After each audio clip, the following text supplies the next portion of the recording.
Testing 1, 2, 3. Let me know if you guys can hear me. Honey, it's nice outside. Happy Monday, everybody. Weather is break. Is it springtime yet? It is spring, right? Spring started when? March. The weather is lovely. Hi guys. I did something different with the banner. Wanted to be creative. So please like and share. Shout out to everybody on X. And yeah, hi Sylvia, Big Danny. So it's Monday. It's nice outside. It's midday. I like middays because I get to have the rest of my evenings to myself and it gives me time to edit. Even though it's probably a better time slot to go live in the evenings, but until I get an editor, so I don't have to do it myself, we're going to be here in the afternoons, which is cool. The judge would be up shortly. Let me send him a text because he said he was setting up his lights. He was setting up his lights. And where are you? And so so while we wait for him, I know I want to do a couple of housekeeping, but we are going to have a good show because, honey, we got to talk about the Iran, Iran, and the U.S. peace talks disaster. Eric Swalwell scandal got caught. I don't know if she was a prostitute or just some fling, honey, but he ended his California governor race campaign. We got to talk about Kamala Harris, Al Sharpton, sprinkling some migrants, the socialist Mandani. We got to talk about China, of course. And towards the end, I'm going to bring in some pop culture. I do want to talk about that black influencer, Ashley, somebody. Who got unalived by her white fiance during their luxury trip in Tanzania. I guess her birthday trip. Child, a hot mess, but that's later. Then you look like like an entree and a snack. Oh, thank you, Big Daddy. Thank you. Hi, Michael. Shout out to Texas. Honey, I have to get more hats. I have to get more of my cowboy hats. I have to get new ones. I have to get new ones. Um, just because Cowboy Carter tour is over, honey, no, I'm into the cowboy hats now. So a little bit of housekeeping, just a FYI. I'm in a good mood. I am in a good space in my life. Um, I don't respond to things I don't want to respond to. I don't have time for silliness unless we're having fun and I want to be silly. I don't have time for the BS. Don't waste my time. I don't care what happened in the past. You are grown now. Even in my past, I don't care. I live for the present and the future.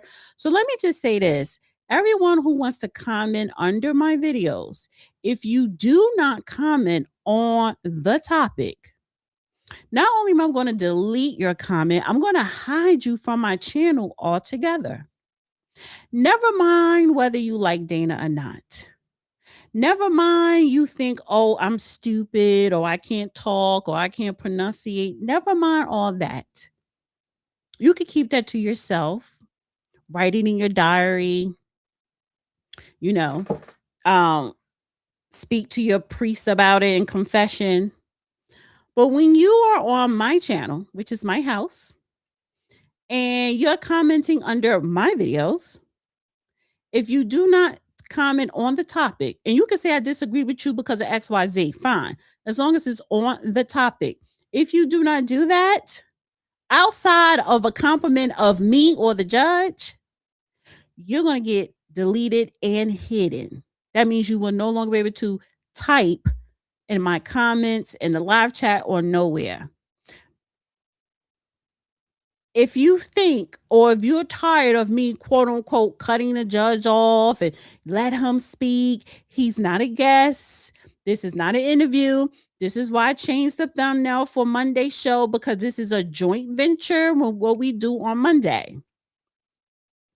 I don't care if you think I cut him off. That man is not an elderly. He's a big man. He's grown. His feelings don't get hurt. And if he felt as though I was cutting him off, he would say, "Stop cutting me off." For anything he cuts me off. I say all that to say I don't care if you guys are mad. I don't care if you dislike me. What I care about is if you stand on topic when you're commenting under the videos. That's it. That is it. Hi, Global Enterprises. That is it. I care if you stay on topic. Honey, my fan is charging. If he don't bring his ass on, because I'm getting hot.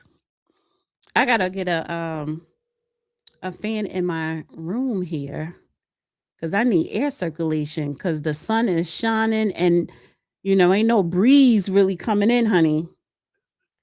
Okay, he ain't picking up, so that means he's trying to come on. We all know the judge and his Wi-Fi. We are all familiar with that. We are familiar with the judge Wi-Fi. Yes, stay on topic. Stay on topic. I don't like her. She's stupid. She's cutting her young lady. You are so. And listen, even when you guys call yourself giving me a compliment, I like your platform. I like you, but you really need to stop doing this, sis. You can even give me a compliment. And if you type in sis, even if you are on topic and you type in sis, it could be the SIS or the CIS. I'm hiding you. I don't like sis. I don't. Women that say sis, I find you guys to be phony because you really don't you're not really into that sisterhood. I don't like it. If especially if I don't know you personally, like I don't know you personally in real life outside of this matrix. Type in sis and I'm hiding you. I'm sorry. I'm sorry, black woman. I'm sorry. Because white women, they ain't doing that sis stuff. And I get it. But I'm sorry, black women. If you type in sis, you out of here. I can't. But some people, what you're doing now, you will comment to criticize me and give me a compliment, and then you put with love, sis. You're out of here. What makes you think I would tolerate that?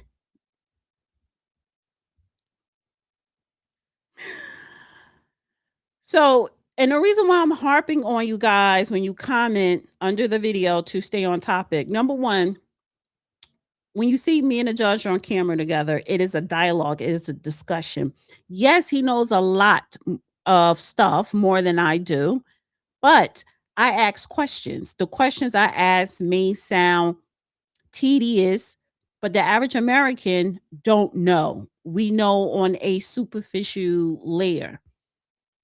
So I ask questions that even the average person will ask.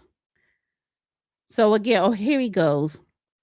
So it is important for you guys to stay on topic. So when you see me and him together, it is not me interviewing him. It is a dialogue. It is a discussion. Judge, I don't want to bring you on the camera while you're walking through the house, honey. They don't need to see the high ceilings. They don't. Had to go outside to get a signal. I know, but I'm gonna put you until you get situated. Yeah, I'll well, bring. I'm here right now. Hold I don't want on. people seeing inside your house like that. Well, here I am at my People nosy. taping station. So let me turn on the ring light, and Yeah, honey, we you need some will. light. uh, Got brand new equipment, and the stuff still doesn't work. And the residents are rising in rebellion. We've got a referendum on whether to make the mayor's a position for where I live out here, a place called Germantown, either part-time or full-time. Oh, And yes, some wow. people This are is upset because the cell phone service is so horrid. Hold Okay. on, let me turn on some more lights. Yes, loud. Here's an old dumb one. He needs his own channel. Yes. I'm like, his own channel. Do you really think this man at his age, he's retired? He don't got time to be doing no YouTube channel, honey. This is the YouTube channel. This is the YouTube channel. Yes, he need his own channel. But why? And this is what I understand. These are repeat offenders. Every because they because they out themselves. Oh, she does this every time. She always cuts him off. I'm never coming back. But then you come back and you type the same thing. And then I have to go and I have to hide you. I have to delete it. I'm just asking you guys, do me the favor so I could have less work. Just stay on topic. You can say, I disagree with you, Dana. Blah, blah, blah, blah, blah. But the blah, blah, blah better not be, stop cutting him off. You so disrespectful. He need his own channel. She's a horrible interviewer. No, I interview people good, but I'm not interviewing him. He's not a guest. That is family. So let's get back to the cis. Yes, I don't do cis at all. The CIS or the SIS. Because y'all bitches that always say sis, y'all phony as hell.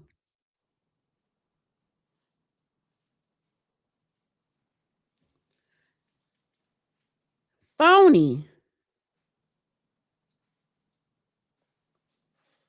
Y'all be the first ones trying to screw your best friend's man or tell on your girl to her man or what to talk mess about her behind her back, backstabbing, just y'all phony. So with that, so I don't any woman, I don't care if she's wealthy, famous, poor, ghetto, middle class, it don't matter, influencer or not.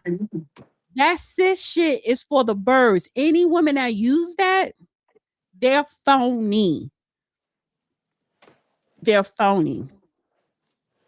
And they're being a smart ass. Mm. I measure my friendships on what can you do for me? I mean, I will do for them too. And on top of that, I make sure that my friends have way more money than I do because I'm probably going to need to borrow some money. And if you're going to if we are at a place where you give me money if I need it, you are definitely my friend.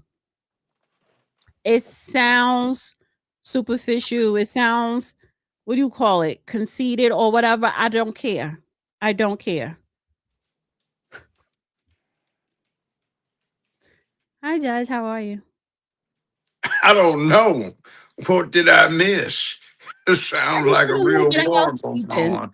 Yeah, I just did a little bit of housekeeping with with the comments and using the cis word and stuff like that. So yeah. Sis, SIS, as in short for sister, or are Yeah, you like talking cis about girl. CIS, short for sis? Sis came about 120 years ago in German parlance. Here we The go with new the history psych. lesson. Well, I mean, but it's interesting because the role reversal switched over. CIS was used by the nascent German psychological industry that Sigmund Freud had started up. And what it referred to was normal sexual activity. And now they've corrupted it to try to make it sound like something bad. Cisgender, in other words, the term came from normal. Well, I'm talking about the cis, SIS, like sister girl. Black women always Sister want. girl, baby, like, cause you look like me, I'm confident in you, even if you don't know shit about what you doing. Yeah. Okay. Sister girl, like you behind the counter at Mickey D's just came in and gave me a nasty attitude. Like I ought to be glad that she's waiting on me. Yeah. All right. That cat. I got you. And I gotta get braids back in my hair, honey, because my hair held up for a good week. And I woke up and this side and the back, honey, is giving me kizzy from roots. So I gotta get these braids. Hmm. Anyway, we need to get into the show. we gonna start with JD Vance, honey, because Trump sent JD Vance and what's his name? Kushner, Jared Kushner. I don't know why he sent him, but whatever. To Islamabad, Pakistan,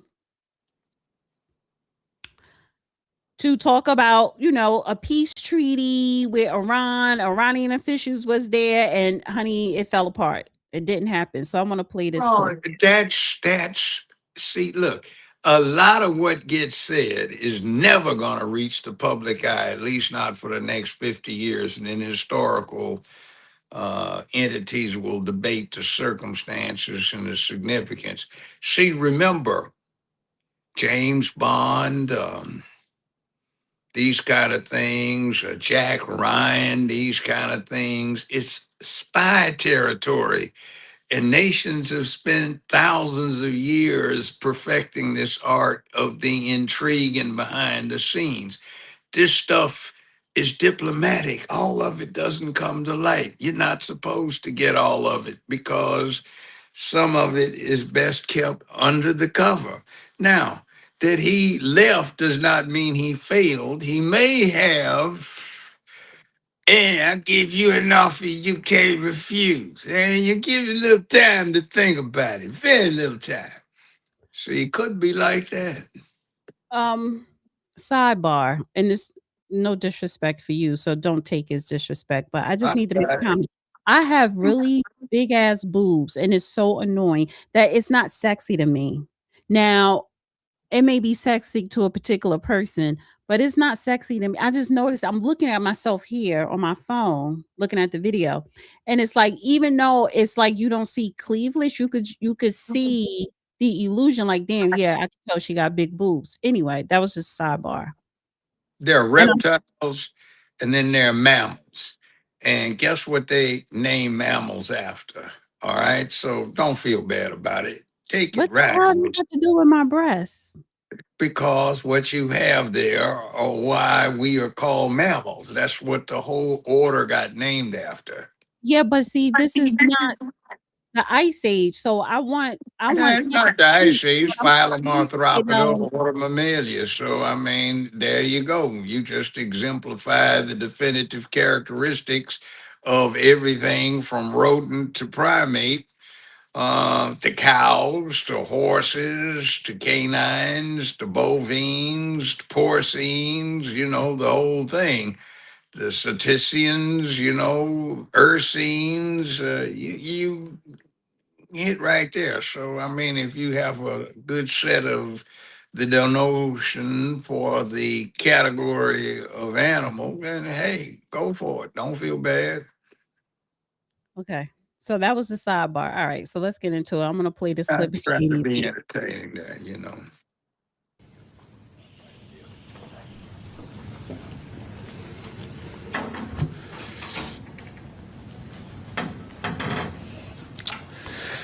Well, good morning, everybody. And let me say a couple of notes of appreciation. First of all, to the Prime Minister of Pakistan and to Field Marshal Munir, who were both incredible hosts. And whatever shortcomings in the negotiation, it wasn't because of the Pakistanis who did an amazing job and really tried to help us and the Iranians bridge the gap and get to a deal. We have been at it now for 21 hours, and we've had a number of substantive discussions with the Iranians. That's the good news.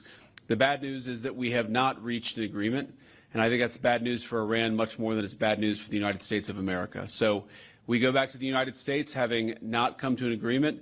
We've made very clear what our red lines are, what things we're willing to accommodate them on, and what things we're not willing to accommodate them on. And we've made that as clear as we possibly could, and they have chosen not to accept our terms. Questions? Sir, Nick Robertson from CNN. Precisely what have they rejected here? Can you help us understand it a little bit? Well, I won't go into all the details because I don't want to negotiate in public after we've negotiated for 21 hours in private. But the simple fact is that we need to see an affirmative commitment that they will not seek a nuclear weapon, and they will not seek the tools that would enable them to quickly achieve a nuclear weapon. That is the core goal of the President of the United States, and that's what we've tried to achieve through these negotiations. Again, their nuclear program, such as it is, the enrichment facilities that they had before, they've been destroyed. But the simple question is, do we see a fundamental commitment of will for the Iranians not to develop a nuclear weapon, not just now, not just 2 years from now, but for the long term? We haven't seen that yet. We hope that we will.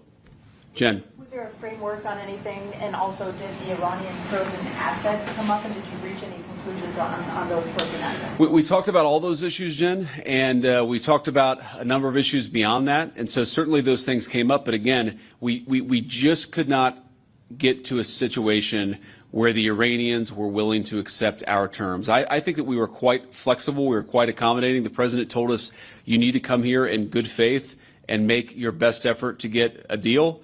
We did that. And unfortunately, we weren't able to make any headway. Preston. Mr. Vice President, how often did you communicate with President Trump throughout the negotiations? There were reports that there were multiple rounds where there were breaks in between negotiations. How often did you communicate with the president throughout those rounds, and what was he saying as you were going through these negotiations that you said fell short? Yeah, obviously we were talking to the president consistently. I don't know how many times we talked to him, a half dozen times, a dozen times over the past 21 hours. We obviously also talked to Admiral Cooper, to Pete, to Marco, to the entire national security team. We talked to Scott Bessent a number of times. So look, we were constantly in communication with the team because we were negotiating in good faith. And we leave here with a very simple proposal, a method of understanding that is our final and best offer. We'll see if the Iranians accept it. Thank you. What did I say? Hey, we give you the offer, you cannot refuse. Eh? Think about it. You got very little time, then you see consequence. Eh? I can't stand your Italian accent. I really can't. Well, it's not Italian, it's more Sicilian. So anyway, It's still Italian. it's Sicilian. That's part of Italy. Anyway, I got that from the movie, but I also have heard it from other places. But anyway, I may not get it. I'm just being facetious, but simply an offer you can't refuse. And if you do, then you will see the B-52. They haven't seen those yet. So B-52's the newest one in the Air Force inventory is 63 years old. And one of the third newest one in the U.S. inventory, I think it is, literally has a situation where the current pilot is the great grandson of the initial pilot of that very same aircraft. Who are you talking about? For a while, B-52s. In other words, it's been around 62 years, the newest. So I think it's the third newest B-52 we have in our inventory. The current pilot of that same serial numbered aircraft is the great grandson of the first pilot of that aircraft. So now that we have air superiority, it can come in at 50,000 feet and drop 400 tons of ordnance, 40 tons of ordnance rather, on target, and 10 of them can deliver 400 tons of very high explosives that's pinpoint accurate, and it can't obliterate stuff. So let them get a whiff of a dose, or rather, a sample of in Iran and see what's going on. I imagine Vance was. Hold on for a second. Another sidebar. You didn't listen to me what I asked you earlier. I asked you about something about coming on the show with. I said something that the word sexy. You was like sexy. I said demure. I'm cowboyed up. Yeah, but I don't like the shirt underneath the jean. Well, why not? I don't know. I just don't. I wanted you to wear black. Didn't want to wear black. Didn't have any black that I felt like today. It wasn't in me. It was dark out. It was cloudy out there. It's raining. So Okay. Anyway, I just I got on a jean suit actually. Yeah, okay. I don't know. That's not Gosh. one of my favorite shirts, but that was And just I a live in sidebar. my hat, which is a pretty good hat. Okay. It's It's festive. 100X by this company's way of doing it, but I got a 10,000X Stetson, which is El Diamante. Okay. So I can wear that one, but it's black. So this one matches this. It's got a telescope No, crease. okay, it was just a sidebar. So let me ask you this. Do you think that JD Vance was the right person to go in and do Exactly. He's yeah. got a didactic memory. He's personable. He's very quick on his feet. He'd make a great diplomat. I think he will be the next president, and he'll continue on for 8 years, carrying on the tradition of populism for the people that's sensible, knowledgeable, wise, and well informed, and no nonsense, displaying common sense. So here's the thing: diplomacy doesn't work overnight. And what you are seeing is a reflection of why more and more entities in the Middle East are at least behind the scenes negotiating coalitional relationships with the United States to get rid of Iran. Iran is a nuisance, a profound nuisance to everybody over there because they are fanatical. And whenever you deal with fanaticism, you lose track of common sense, rationality, reason, logic, objectivity, and things break down because in politics or diplomacy, the lowest common denominator must be accommodated because it's dangerous. And nobody over there, Saudi Arabia, United Arab Emirates, Israel, Egypt, wants Iran to have nuclear capacity. Mhm. Russia doesn't want it. The People's Republic of China doesn't want it. North Korea doesn't particularly want it, though they will try to curry influence. Japan doesn't want it. Nobody wants a bunch of fanatics who think they'll get to heaven by blowing you up along with them. Should have that kind of device because this is an entity that's been fostering, financing, training, facilitating, and shipping around the world a bunch of fanatics who don't mind putting on a suicide vest and blowing themselves and you up. So when you've got somebody like that that shows a commitment to a lack of personal preservation in the face of an ideology, you don't want them to have nuclear capacity. And meanwhile, in the Strait of Hormuz, they're not going to get away with trying to charge somebody a fee because guess what? M- Most of that strait border is part of Saudi territory, Well, not Iran. hold on, because they're charging a $2 million fee, and France and somebody else already paid that toll. No, Now, not France. no, A couple of French flag ships did I'm because saying that wait a minute. the cargo was very valuable. See, one of these tankers approaches $1 billion in oil or petroleum products on board when you're talking about some of the monsters that are 200 to 300,000 tons dead weight, cargo weight, and those things are huge. They take, for example, when they get up to full speed, it takes them 100 miles plus to slow down enough to make a turn. That's how big they are.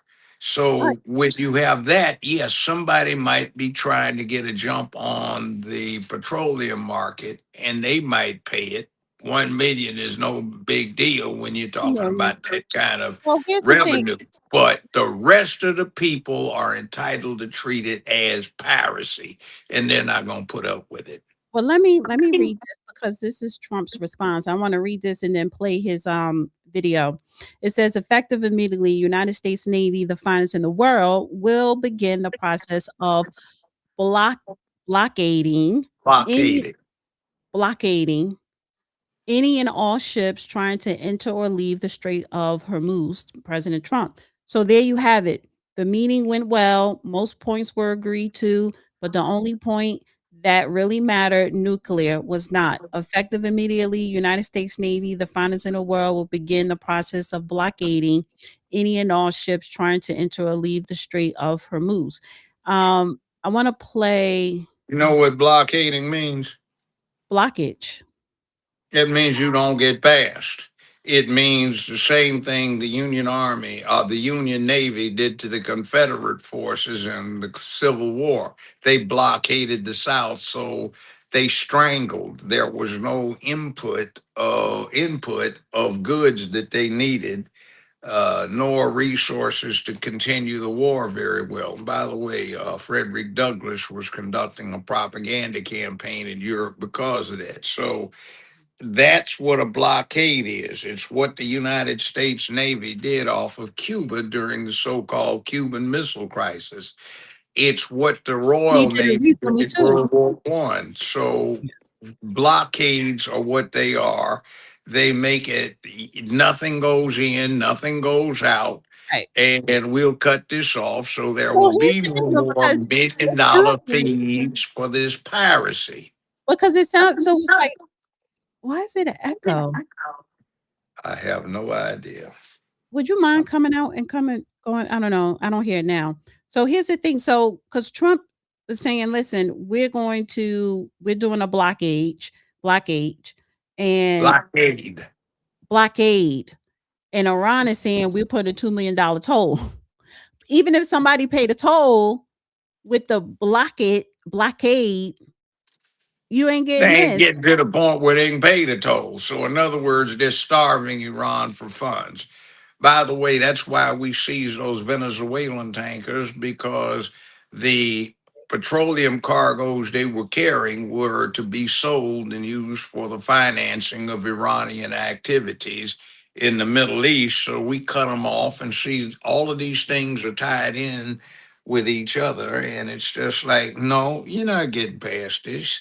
Do not So pass go, do not pass $200, or in this case, you ain't getting any fees for the use of the strait, because guess what? The United States Navy rules the oceans of the world. You don't fly over it, travel on it, or under it without our permission or our sanction. That's just what it is when you're the baddest, you're the sheriff in town and you control what goes on.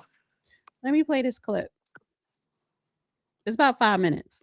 Probably heard that a lot of very good things are happening with regard to the Strait, Hormuz, and a lot of good things are happening for our country. It's been very strong. We had some tremendous numbers released economically on jobs and everything else, and things are going very well. Say it? I would say it's holding well. Their military is destroyed. Their whole Navy is underwater. You know that. 158 ships are gone. Their Navy's gone. Most of their mine droppers are gone. We have a lot of people, as you know, at 10 o'clock tomorrow, we have a blockade going into effect. That'll be 10 o'clock tomorrow. Other nations are working so that Iran will not be able to sell oil. And that will be very effective. But what we want to do is we want to, and again, we don't need it. What we notice and what we see and what I think is maybe my idea, maybe not, I don't know. But there are many boats heading toward our country to fill up with oil and then go and take it. So they're not going to go through the Hormuz Strait.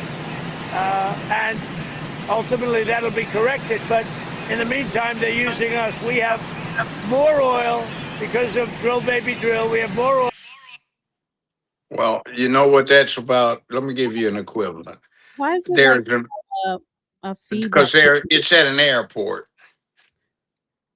and Yeah, they're out on the runway by Air Force yeah, One, I stopped hearing you probably. because I can't take that noise at the like. Why I did got they you. allow the press conference to be right there? Because Come he's on, getting ready to go someplace. I know, Probably. but give him a microphone to be closer to his mouth or something because I Well, hate those. it's under the circumstances. It doesn't all presidents and He's people in barely power don't here. do. Yeah, but they don't do everything for the benefit of the press. The press is to report, not dictate. But to give you an equivalent of what's going on, let's supposing that you've got a grandparent. She's got a number of children and a number of grandchildren, and there's one child whose children are not very well behaved, and grandma has gotten tired of it and says, "Okay, your mama won't do this, but I am. Now bring your little tail over here right now." And she straightens stuff out. Mama, mama, grandmama, don't you say anything to me, or I'm not babysitting anymore. Then I'm not going to have this in my house. So the bottom line is that's what you got, the equivalent of a very powerful parent saying, "We're not going to have this." Yeah, but you And don't. see, I get that analogy, but sometimes, and that's the problem that people may have with Trump is that you're treating someone as if you're their daddy, and that's yeah, they another. are. He is.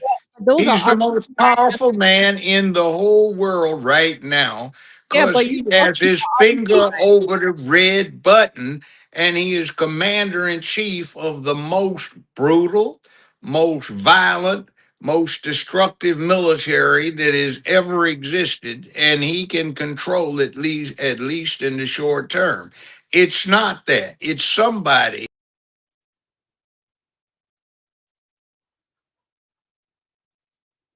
All right, he went out. Thank you, Jaron Gordon and retail trader. I am going to get you guys super chats. Just give me 10 minutes and I'm gonna get to it because your super chats is actually what we're talking about now. Guys, please hit the like button. Please share this video on all of your social media outlets. And if you have a question or a comment, please send it via super chat. Thank you. Judge, I can't see or hear you. Yeah, he's gonna come out and come back in. He's supposed to be getting a portable Starlink. And I definitely encourage him to get it. Still can't see or hear you.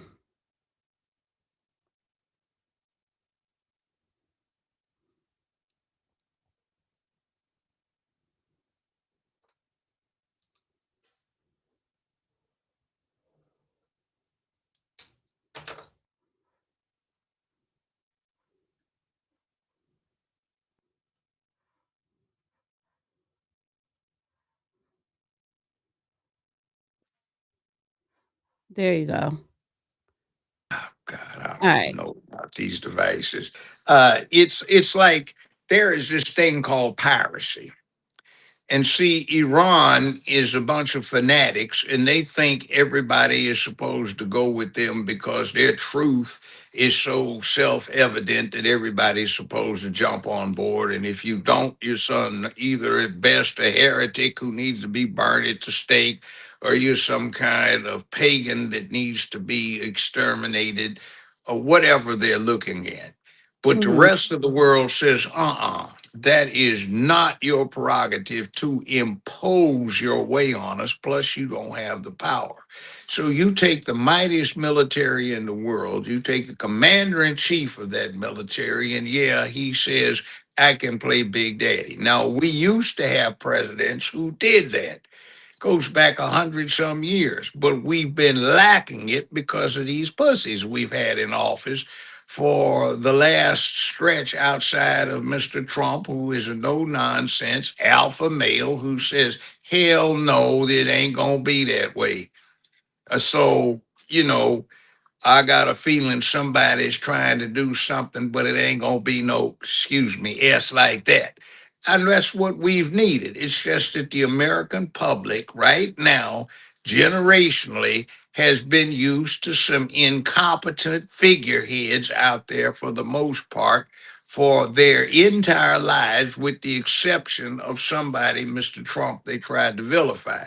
He's in good company Mhm. because on a sound analysis, there's only one American president that was ever vilified worse during his life, and that's Abraham Lincoln. So that's Mhm. good company. Now, Mr. Well, Trump is not somebody I necessarily follow at all cost. I don't. But so far, everything he's done diplomatically over there with this, I've been saying is needed for years.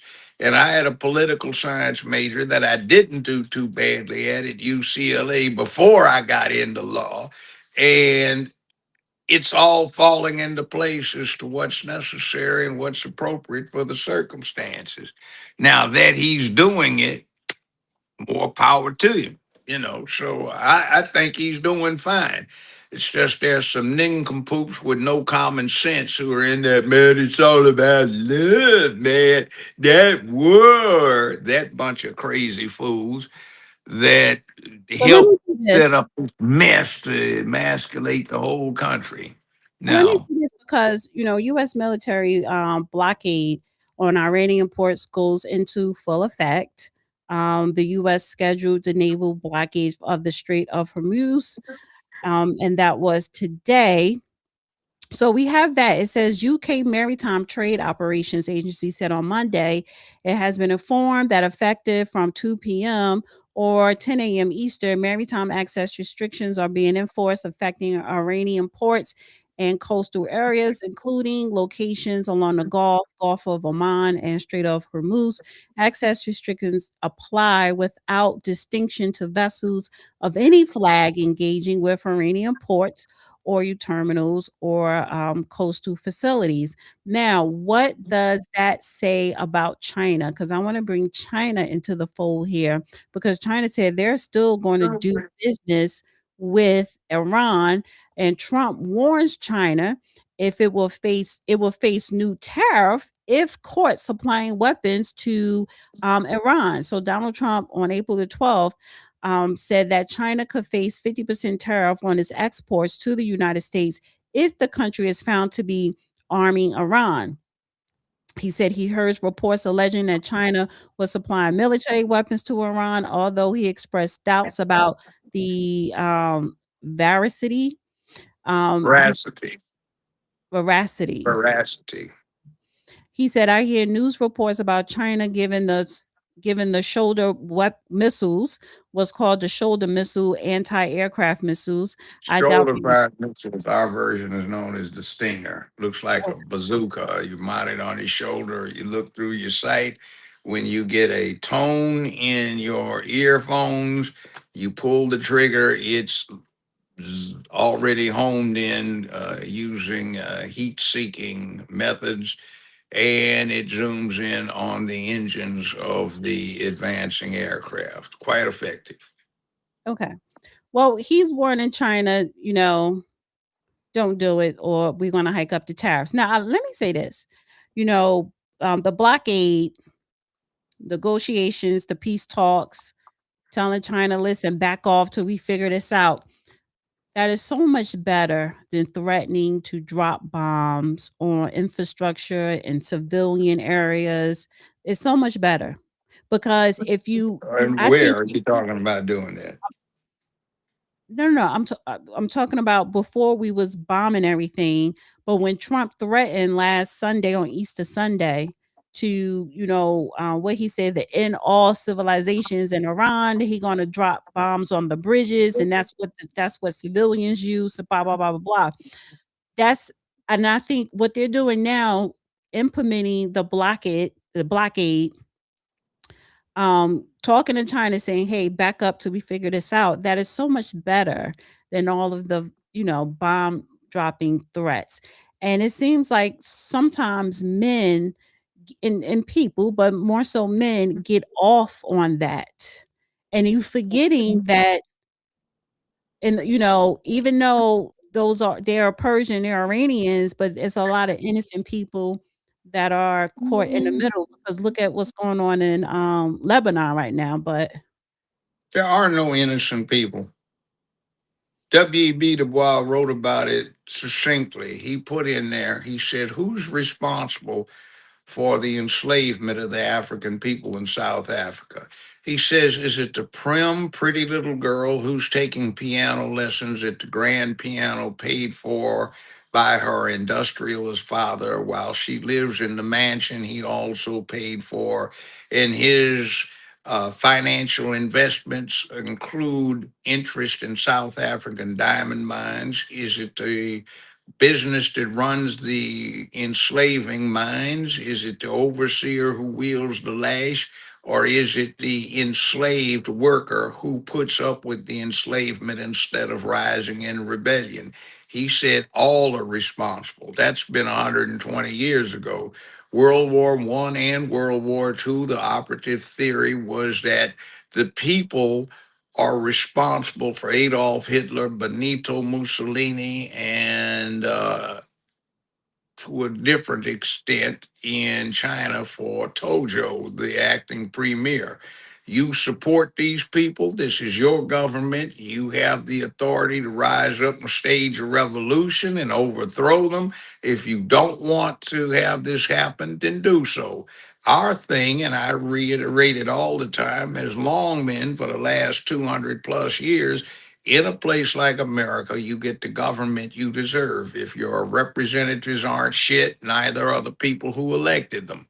So that is a problem. The people, the overwhelming majority, in our case, 360 some million people, dealing with a handful of people that they wind up electing or responsible for the election or the appointment thereof, operate everything, and this huge pyramid that underlies the very pinnacle is in fact in control. And we invented the process of revolution with ours in 1776, starting with the Declaration of Independence, celebrated on July 4th, though actually it was issued July 2nd.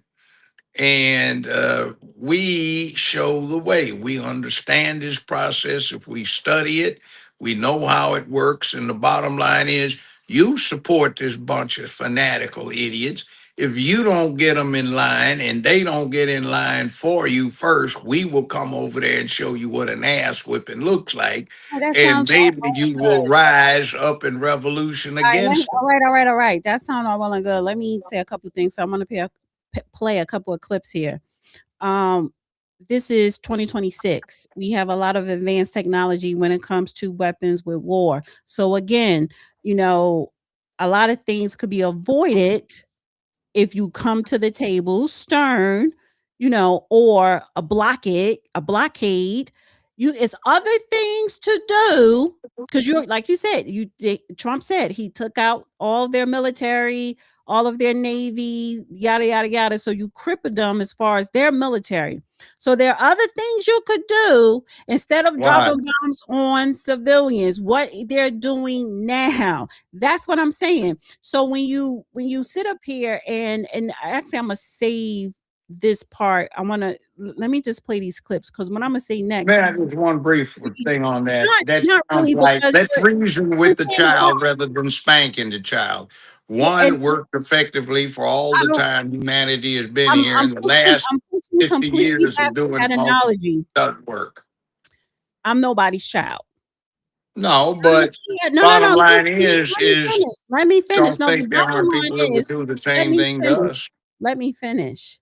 I don't care if your military is stronger than mine. I don't care if my country is weaker than yours. I'm not your fucking child. And so if you come to the table, and I'm not talking to you personally, but I'm just saying as far as government, if you come to the table constantly with that attitude, in the long run, you're not going to win for anything because he's losing the popularity contest. But Is save it he? for later. Is We he? gonna save it. I need to save it towards the end because Okay. I'm gonna Well, screw I'm back. just saying, is he? That's the question. Are I you don't know. being I need to sold play this these clips. propaganda like I need Kamala is going to beat him No, it has or nothing to do with that. Hillary is going to beat It has him? no, no, no, no, no. It has nothing to do with that. But we're gonna get to the Democrats in a minute. But I want to play a couple of clips here.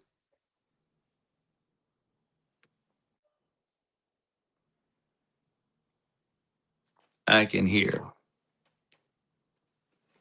U.S. Central Command says a naval blockade of Iranian ports in that critical Strait of Hormuz is set to come into effect right now. Remember, about 20% of the world's oil passes through this strait.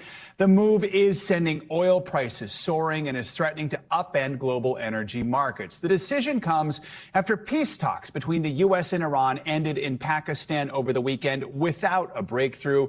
Iran says the move amounts to piracy and is threatening to retaliate.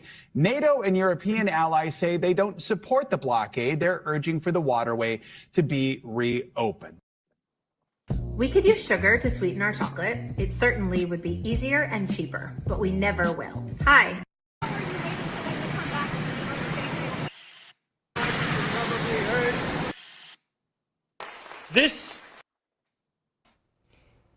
Can I just ask you about that, calling Iran's bluff? Is it that when what the president is trying to do is get out of a situation that didn't exist before the U.S. and Israel attacked Iran?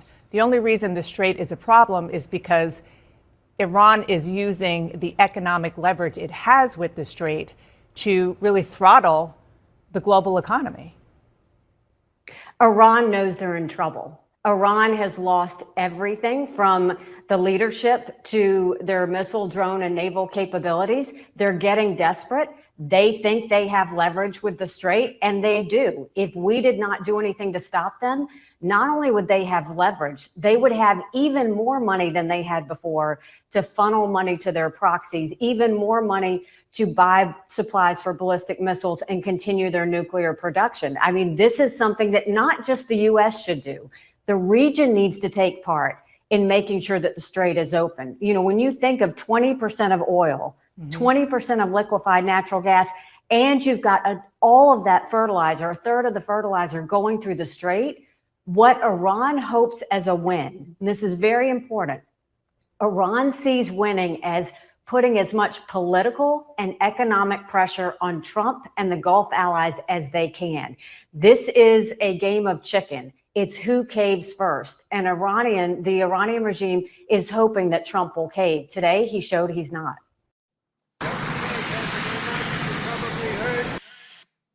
Okay, and it's like this. Iran says if you don't pay us the money we want per ship, we'll close down the strait. The United States is saying, we'll work a little one better. We'll close it down. We aren't charging a thing, but you won't use it at all, even if you're willing to get blackmailed. We won't let you. Now, we can whip Iran, but you can't whip us. So what are you going to do? Plus, we have more money than you do, and you depend on our dollar. You haven't switched over to the BRICS alternative yet, at least not well enough to be dangerous. So who are you going to listen to, Big Daddy or a punk over here? So it's sort of, you have your choice. You can either coalition with us and take these clowns down so you can get your oil and it'll be free of charge, but we're not going to let you punk out and pay. So that's the equivalent. That's street language. You punk out and you pay or you die and do. Or we ain't going to let you do it until we get our way. So I'm sorry about being unfair, but you were about to cave into somebody that was going to economically blackmail you. We'll militarily blackmail you, and plus it won't cost you anything in the long term. So back us. We're kind of helping you out. So I'm going to play this clip here, And by the Mario. way, did you ever see this thing they had back in the 50s and the very early 60s called Have Gun Will Travel? No. That's what we are I wasn't playing. born In other yet, words, no. you like, well, everybody used to like it. One of the most popular Western series going. This guy I lived thought in you San didn't watch this Francisco. show. He was a card shark. He was a refined gentleman, but he was very good with a pistol. So he used to hire himself out or volunteer sometimes to go help the oppressed. He gunned down a few people, but always with a cause of righteousness, and he cleared things up. That's kind All of right. what the United States is. Have warfare will travel. All right. Let me play this clip here. This is Mario on X, and he's interviewing Alan Irie. I don't know. Anyway. I would expect negotiations like this to take time. Why would both sides walk away and say the negotiations failed? Is that just their way to pressure the other party and show the other party they're ready to walk away, negotiations 101? Because I thought these negotiation tactiques that people like me in business use, when you look at decision makers, geopolitical decision makers and brokers, I just wouldn't expect them to use those same tactics. People that are negotiating decisions for the world that have been doing this for a long time. Do you know what I mean? Like, I expect me in a deal to show the other party I'm ready to walk away, so I bluff. But like in situations like this, Iran knows the US can't just walk away and the global economy can't accept the status quo. And the US knows that Iran doesn't want to walk away and not get any reparations or anything in return. So both sides know their positions. I just don't see the value of just bluffing right now for both. Again, that's both sides, unless I'm wrong. He doesn't, but I do. I have no special insight here, but as someone who follows it closely, there's, Tip O'Neill, the former Speaker of the House in the U.S., said all politics is local. And J.D. Vance walked into that room as not just the vice president, but as the front runner for the upcoming presidential elections, a couple of years from now for the Republicans. So he doesn't want to have to wear a deal with Iran that doesn't sell politically. So he also is going to spend a couple of days there negotiating. This guy's the vice president. He's used to sort of bungee jumping in and out of places, photo op before, photo op after. And on top of all that, as I alluded to in my previous answer, the U.S. wasn't looking to negotiate.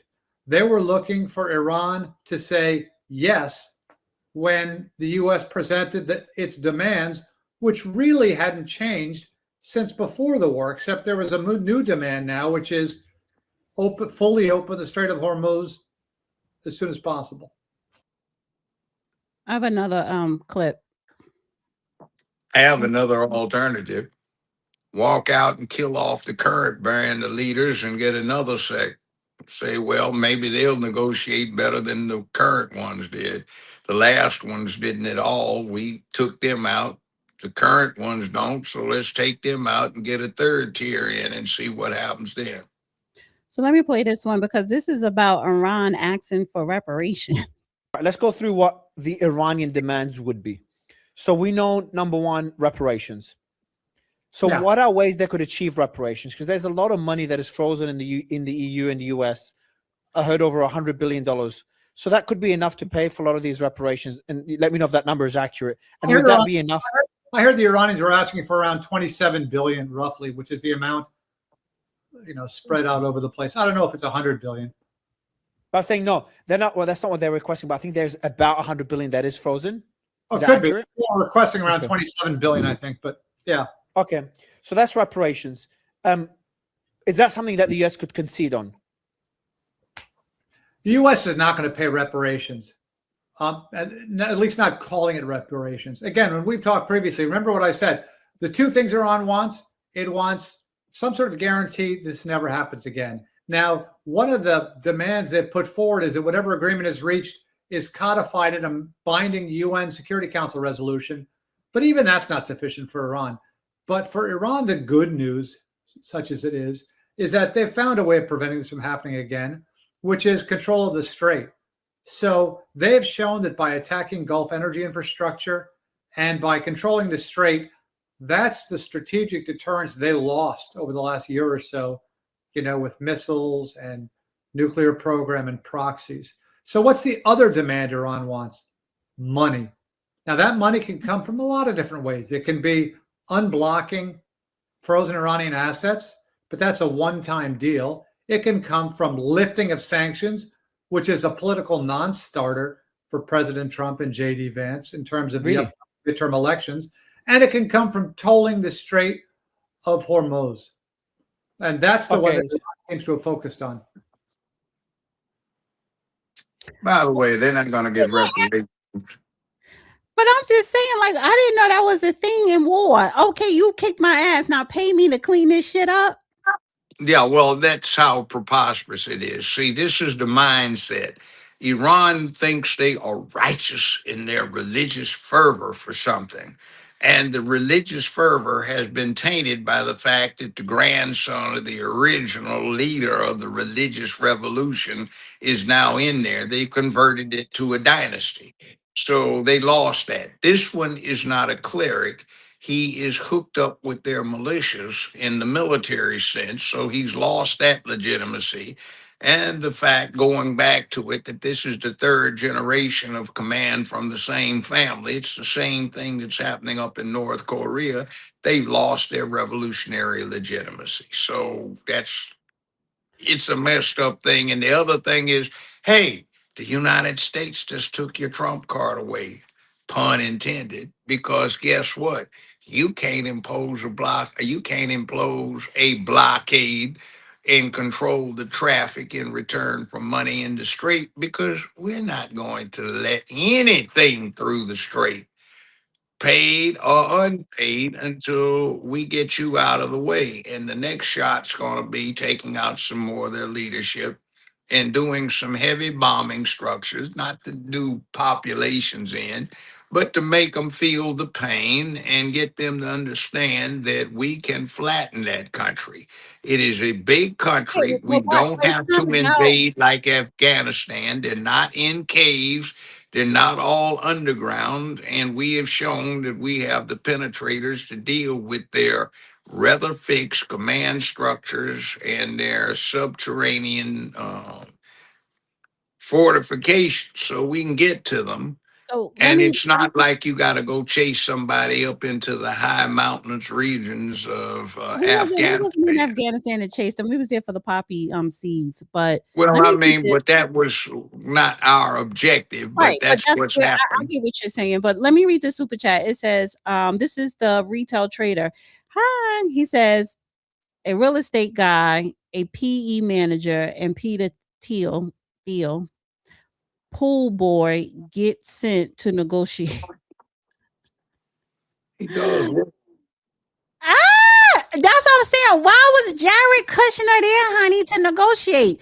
A real estate guy, a PE manager.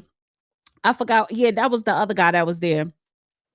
And Peter Thiel, even though Trump is using Peter Thiel Planeteer to help them find where their weapons are stashed at, Peter Thiel's pool boy gets sent to negotiate. And that is a whole nother dark secret story, alleged story with Peter Thiel and JD Vance. Well, JD Vance is VP, so he definitely had to go there. I don't know why Jared Kushner was there. Is it because he's Jewish? I don't know. But that's a Maybe, but it didn't maybe. help. And Um, by the way, J.D. Vance's wife, who is Hindu and from a you know what? culture I in don't have time neighboring to say that right India, now. that doesn't hurt him at all in lending credulence to him being a listener. All See, right. you got it at home, and she's a lawyer. That has You that, you listen know to what? it. No, yeah, Yes, that it does. It for does. for the optics, maybe, but No, not the optics. how She's you a think, lawyer. but how you think, no, no. Because Yeah, JD well, Vance, let me say this. Let me say this. JD Vance was trailer park. And the fact is that he ended up becoming wealthy way before he was VP. He was mhm. wealthy before he got into Congress via Peter Thiel and a little bit of other fraud, scandalous things going on. But anyway, let me get to this. Thank you, Jaron. That's as it should be. So You let me shouldn't come get on. in He Congress and says, become rich let me thereafter. come on. So are we going to block China and Russia because Iran said they can use the strait? So are we going to block China and Russia because Iran said they could use the strait? We're blocking it for everybody. Anybody that was Yeah, using it before, everybody. It includes them. yeah, it includes them too. So Britain blocked us from free trade with Germany in World War One. We couldn't do anything about it because our navy was nowhere comparable to theirs. all And right. I told you the remark that it was addressed at that. It was just this side thing that nobody paid attention to when Trump said one of our attack submarines chased one of their ships down at 60 miles an hour.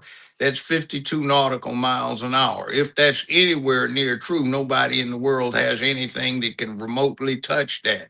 All And right. we So have a whole Judge, fleet I of need to those. get through these super chats, so we're gonna move on to the next topic. Yeah, but I mean that's the All crucial right. We thing. don't. That's But why we but, don't? but We don't just need. We briefly, don't need an just explanation for briefly. I'm not every going to give single a further chat. explanation. Let The me read reality is that was a warning to Russia and China that you don't have anything that can get you to the that. strait. You said that. Yeah. Let me read this, and don't interrupt me until I'm finished reading all of them. China already reported that they are going to continue to use the strait per Iran, and said if America tries to stop, then they will handle it. Yeah, they did say they were going to continue to use it, because you ain't going to stop me from trading with the country I was already trading for. Thank you, Jaron, again. He says Trump already agreed to Iran 10 points. He even posted it last Monday evening or Tuesday He didn't morning agree to it. He just posted it. on his Truth Social. He said he could do what they asked, but we went over that. It's the Didn't say nuclear, they could do what they asked. He said he could consider some of it now. but it's the nuclear that they don't agree on. It's that part. Nor is Um, charging a fee for the use of an international water. no, And that also that our was the nuke. allies. See, look, Oh, no, no, if no, you no, take no. the north side of that, Play the clip with JD Vance, and I said, let me read these super chats before you go into say okay, anything, because go I ahead. gotta move Go on. ahead. Thank you. Jaron, again, they are even threatening to close the other strait in the Red Sea, driving oil prices up over 150 a barrel. Well, they didn't do it. Right We now, don't even use any of that down from petroleum. right now, oil dropped from 100 down a little bit. Thank you again, Jaron. At the end of the day, the ceasefire didn't go through because Israel kept bombing Lebanon, That isn't which why it didn't go through. Judge. Oh, God. At the end of the day, the ceasefire didn't go through because Israel kept bombing Lebanon, which was in the original 10-point Trump agreed to, wasn't Didn't supposed to be agree. attacked. Now, that's one of the reasons why it fell apart, because Israel kept bombing Lebanon. And You because think they didn't have their instructions to do so? Netanyahu said that was never in the 10-point agreement. We don't know what you're talking about. What y'all talking about had nothing to do with what we're doing in Lebanon. Iran is saying, no, Lebanon is part of it. So that was part of the reason. That's too bad. It ain't going to be part of the operative results. I don't know where the American public got this impatience. They have never had that trait except they've developed it over the last 50 years because collectively we've become a bunch of spoiled brats used to getting anything we wanted when we wanted. Maybe Why we is it? learned. Why is it when I give you the floor, you keep it short, but when I'm reading a super chat or want to play a clip, Because I'm you do a listening. little See, look, let me say diatribe. this. Let me say this. I know propaganda. Is that your age When you keeping it? repeat it, see, when you repeat it, people listen to what you say, and what they heard was that you endorsed it, whether or not you did, which makes that negative false propaganda take on the aura of reality and truth. So what you have to do is, as soon as the false utterance comes out, you have to hit it. You can't let it be said, because what is said, whether or not the person initially accepts it, stays in the subconscious. And as long as it's in there without an immediate rebuttal, it becomes reality soon enough. We've done it, or I've done it. I'll sit there and say something, and then it comes back to the person that I'm talking to. Yeah, I heard that. Well, you heard it from me some time ago, or you heard something I put out there some time ago. So now it's legitimate. You don't need to research it because it's already in your head. And I back that up, even if what you have in your head is not necessarily valid or reliable. See, that's why I do this, because I know how the propaganda works. I was taught that when American news media repeats accusations, that's part of the process of propaganda, even if they try to debunk it. When they say it, they vouch for it because they said it, they reported it. Okay, fair That's enough. why I'm doing it. 1 second. This is another sidebar. Charlotte, bitch. She says Dana needs to listen to JJB instead of crazy comments in the chat. Bitch, let me tell you something. The real reteller and Jaron, they sent in super chats. The show is stopped, and I read comments via super chat. It's all about that dollar at the end of the day. This is America. Capitalism rules.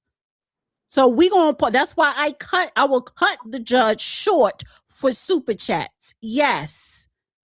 So And whether by you the think way, they're I'm not crazy or getting not, I anything don't think they're financial. crazy. People who donate here are not crazy. They have, you got freedom of press and speech, so do they. But they putting a dollar sign next to it, which means they get priority off of your broke ass. So everything stops for the damn dollar. That's why we're I don't get fucking bombing anything shit out over of it. there in So Iran. That's why I we went to Venezuela and got their president out of there and took their motherfucking oil. It's all about the dollar. Don't take it personal. It's just all about the dollar. Now here's Jaron again. We're going to stop again. He says you can literally fact check everything I just shared. Go to his Truth Social. I was shocked myself. Trump has been, and I'm gonna get to the MAGA thing. I'm gonna get to that, Jaron, towards the show, towards the end of the show about Trump. But yeah, he's been saying a lot on his Truth Social. Shit. By the way, don't believe everything even the most reliable and steadfast politicos tell you. It's for political theater and drama. And it's also sending a message because our adversaries pay attention to what we say in our press. That is So you can read between the lines, but the thing you need to pay most attention to is Trump's claim that American submarines were capable of 60 miles an hour. That's 52 knots. so being that we are America, we about to get into some bullshit. No, we're not. We're just doing it the way we've always done it. And when it worked, in other words. No, we about to get into the bullshit right here. You see? Oh, here we go. What is this? Was this the gubernatorial candidate? Yes, honey. How do we Caught know on it's not camera. AI? So what are we supposed to be looking at? So this is the video that ended his campaign, and now the Democrats is saying you need to resign from Congress altogether. I think the Democrats Is released she it. topless? No, she's not. I would not be playing it if she was. But I think Well, I can't see anything. Well, maybe I it's think the flesh color, Democrats but released this video because they didn't like him or whatever. So a lot of times Democrats will they're little sneaky bastards that have too much of that insane, insidious Hollywood in them. So they've been doing it on their own when they don't like him. So the New York demo rats are saying they don't like what's happening with the California edition of their party. So they're trying to influence it. I think what's going on is as their mayor, Mandani, does what he does and tries to run the capitalist out. And after they've had Tish the Wish and so on and so forth, and all of that mess up there, they are trying to get too big for their britches. well, he suspended his campaign, but it ain't over, right? Let me play this. And he's innocent until proven guilty beyond a reasonable Look at doubt. the goddamn video. And well, you know what? You're absolutely right. Which means he should have kept his mouth shut when he puts this video out. A lot has been said about me today through anonymous allegations, and I thought it was important that you see and hear from me directly. These allegations of sexual assault are flat false. They are absolutely false. They did not happen. They have never happened, and I will fight them with everything that I have. They also come on the eve of an election where I have been the frontrunner candidate for governor in California. I do not suggest to you in any way that I'm perfect or that I'm a saint. I have certainly made mistakes in judgment in my past, but those mistakes are between me and my wife. And to her, I apologize deeply for putting her in this position. I also apologize to you if in any way you have doubted your support for me. But I think you know who I am. For over 20 years, I have served the public. As a city councilman, as a member of Congress, and as a prosecutor who went to court on behalf of victims, particularly on behalf of sexual assault victims. That's who I am and have always been. This weekend, I'm going to spend time with my family and friends, and I appreciate those who have reached out to me to show support. And I look forward to updating you very soon. Updating us with what? So you know why he said that? This came out. Lawfare threat from New York. Yeah, so not only the video with him having a good time with the woman, it says new husband of influencer threatens lawsuit against Eric Swalwell, claims he once sent his wife unsolicited news and showed up at her home. Adam Park Cole's wife, I don't know, Ali San Marco says Swalwell will go on runs in her neighborhood and tell her to come downstairs. She also says Swalwell would send her inappropriate messages and photos on Snapchat. San Marco, So he's gonna sue. San Marco's husband is threatening a lawsuit against Swalwell. Was she married at the time? I guess if he makes a single statement that disparages his wife. But he doesn't have standing. Where the hell is this fool get that? Can I finish reading? But if Eric or his attorney makes a single statement that disparages my wife, I will be filing a lawsuit against him. I've already made clear that if he believes anything I've said is untrue, he should sue me immediately.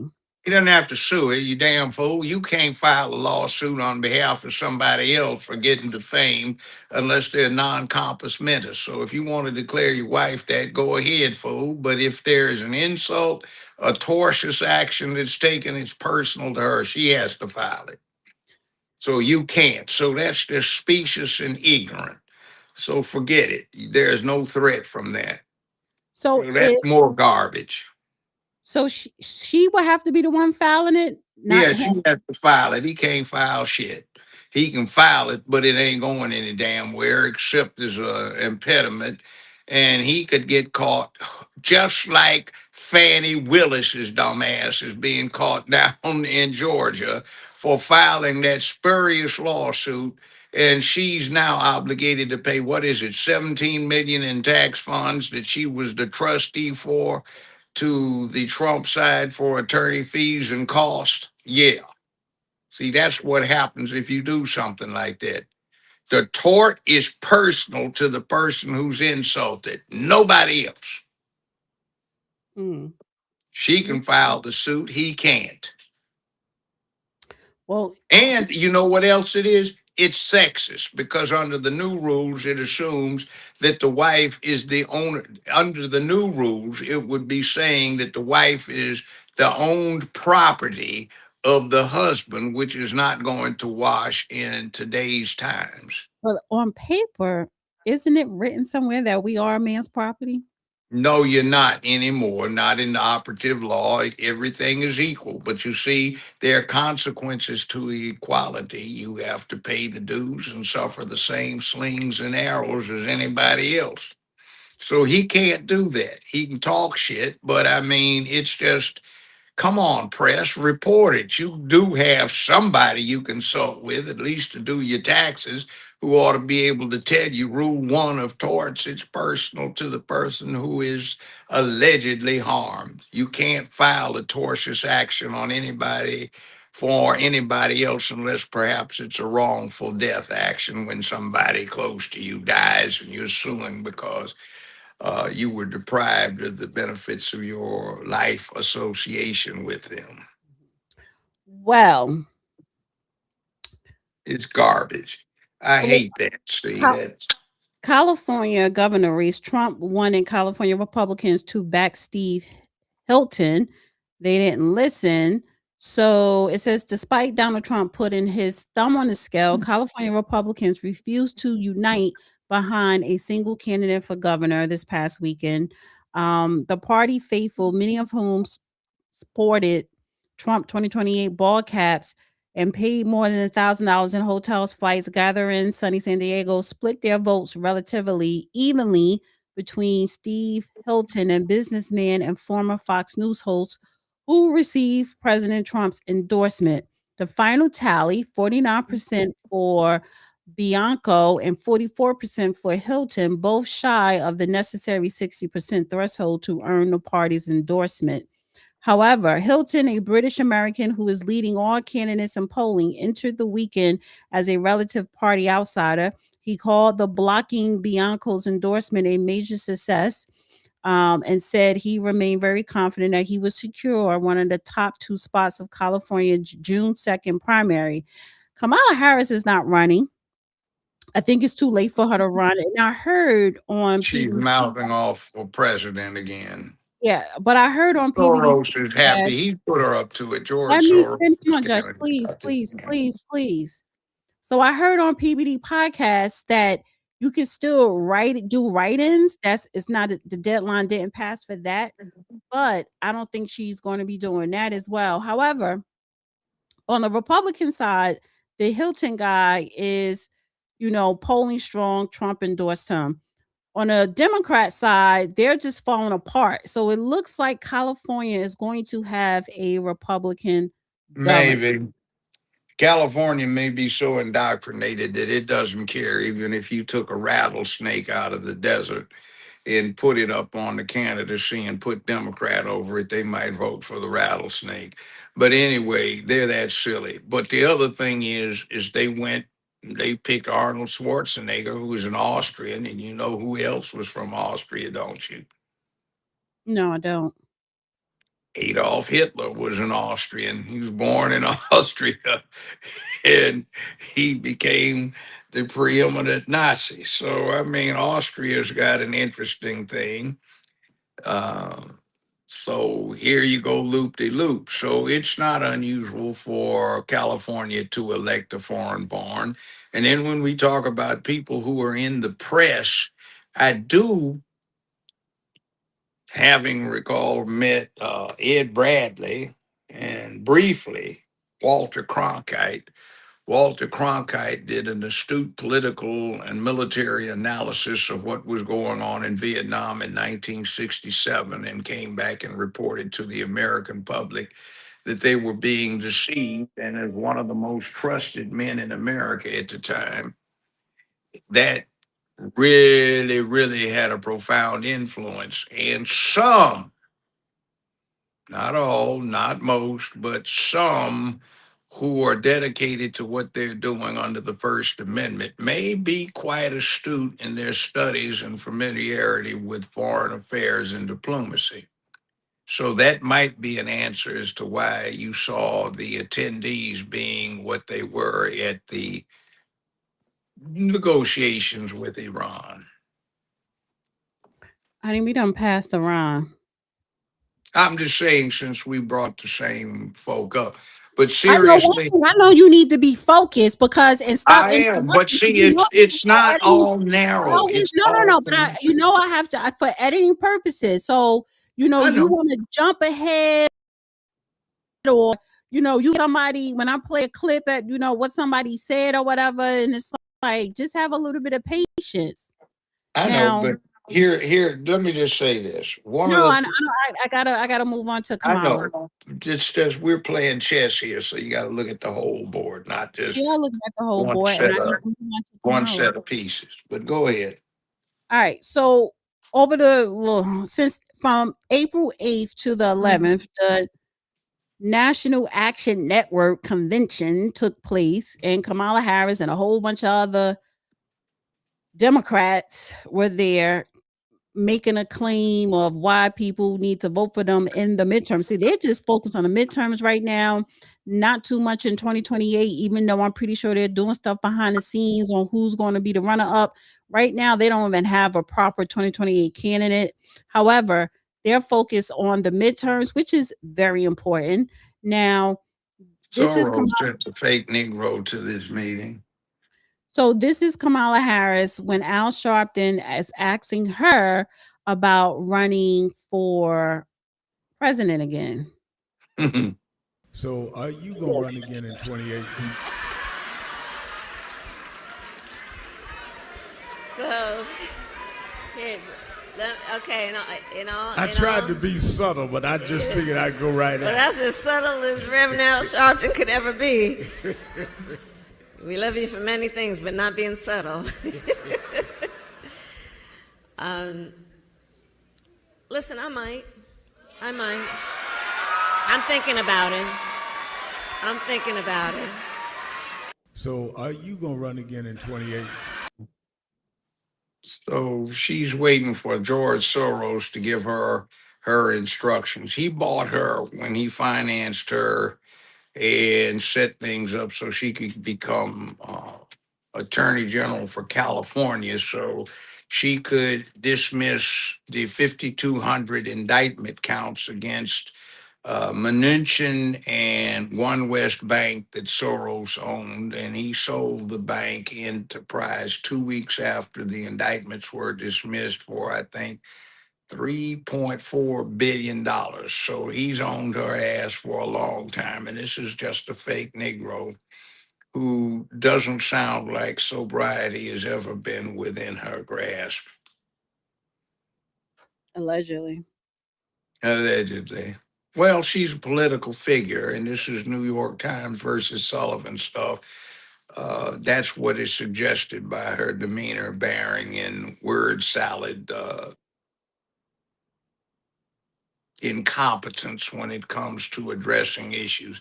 I hope she runs in 2028 so Vance can stomp her ass flat, figuratively, of course. So, yeah, gotta say that. Well, that ain't all what she said. She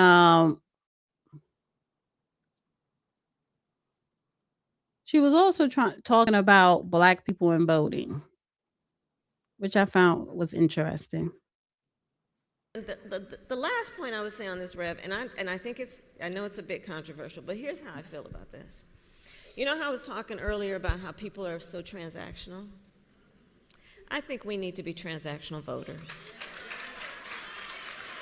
I think, yes, it is right when we are trying to get folks to register to vote and to go vote, and it is absolutely right that we remind everyone of our history, especially when they're trying to erase it.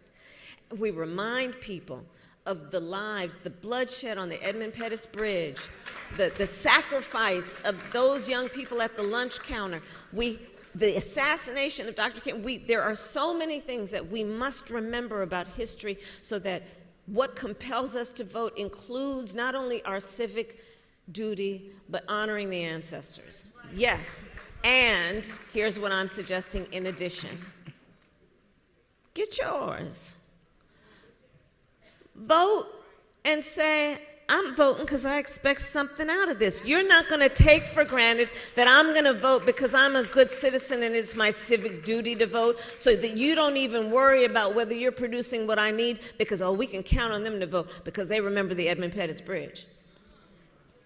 I'm saying it's okay to also give people permission to be transactional and to say, if you're going to get my vote, this is what I expect.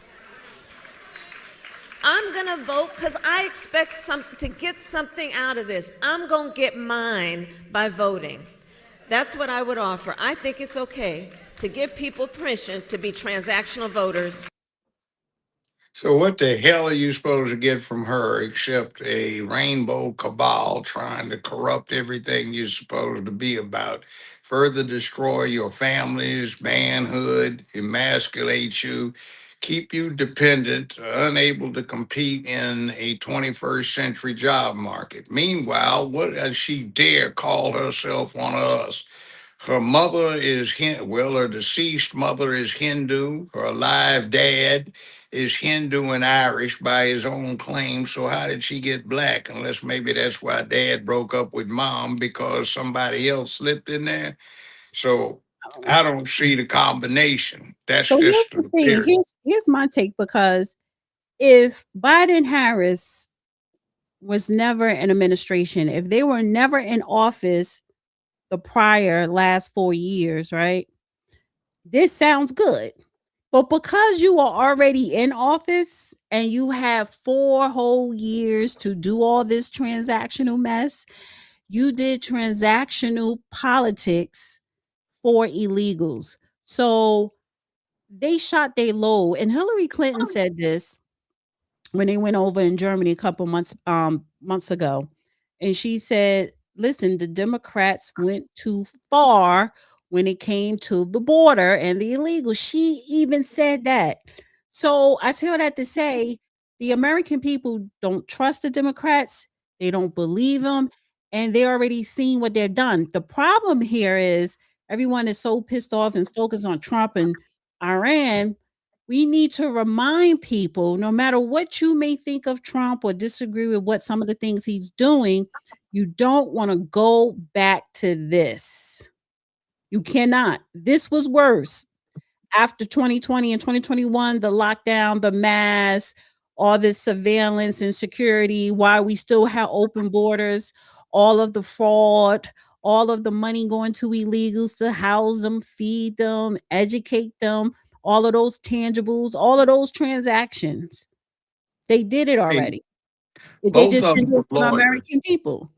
Both of them were lawyers, Kamala Harris and Hillary Clinton. But Hillary was a better lawyer than Harris was, who was just a shill for George Soros, another one of these liberal incompetents holding the position to work mischief.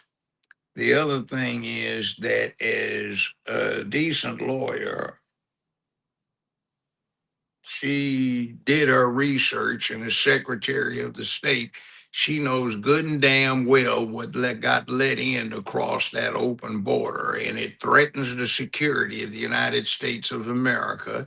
She was a Secretary of State after 9/11, and she knows what that meant and what she got put in front of her that she could look at. So it is a very, very bad thing that we have here with what Harris, who wasn't she supposed to be the czar border?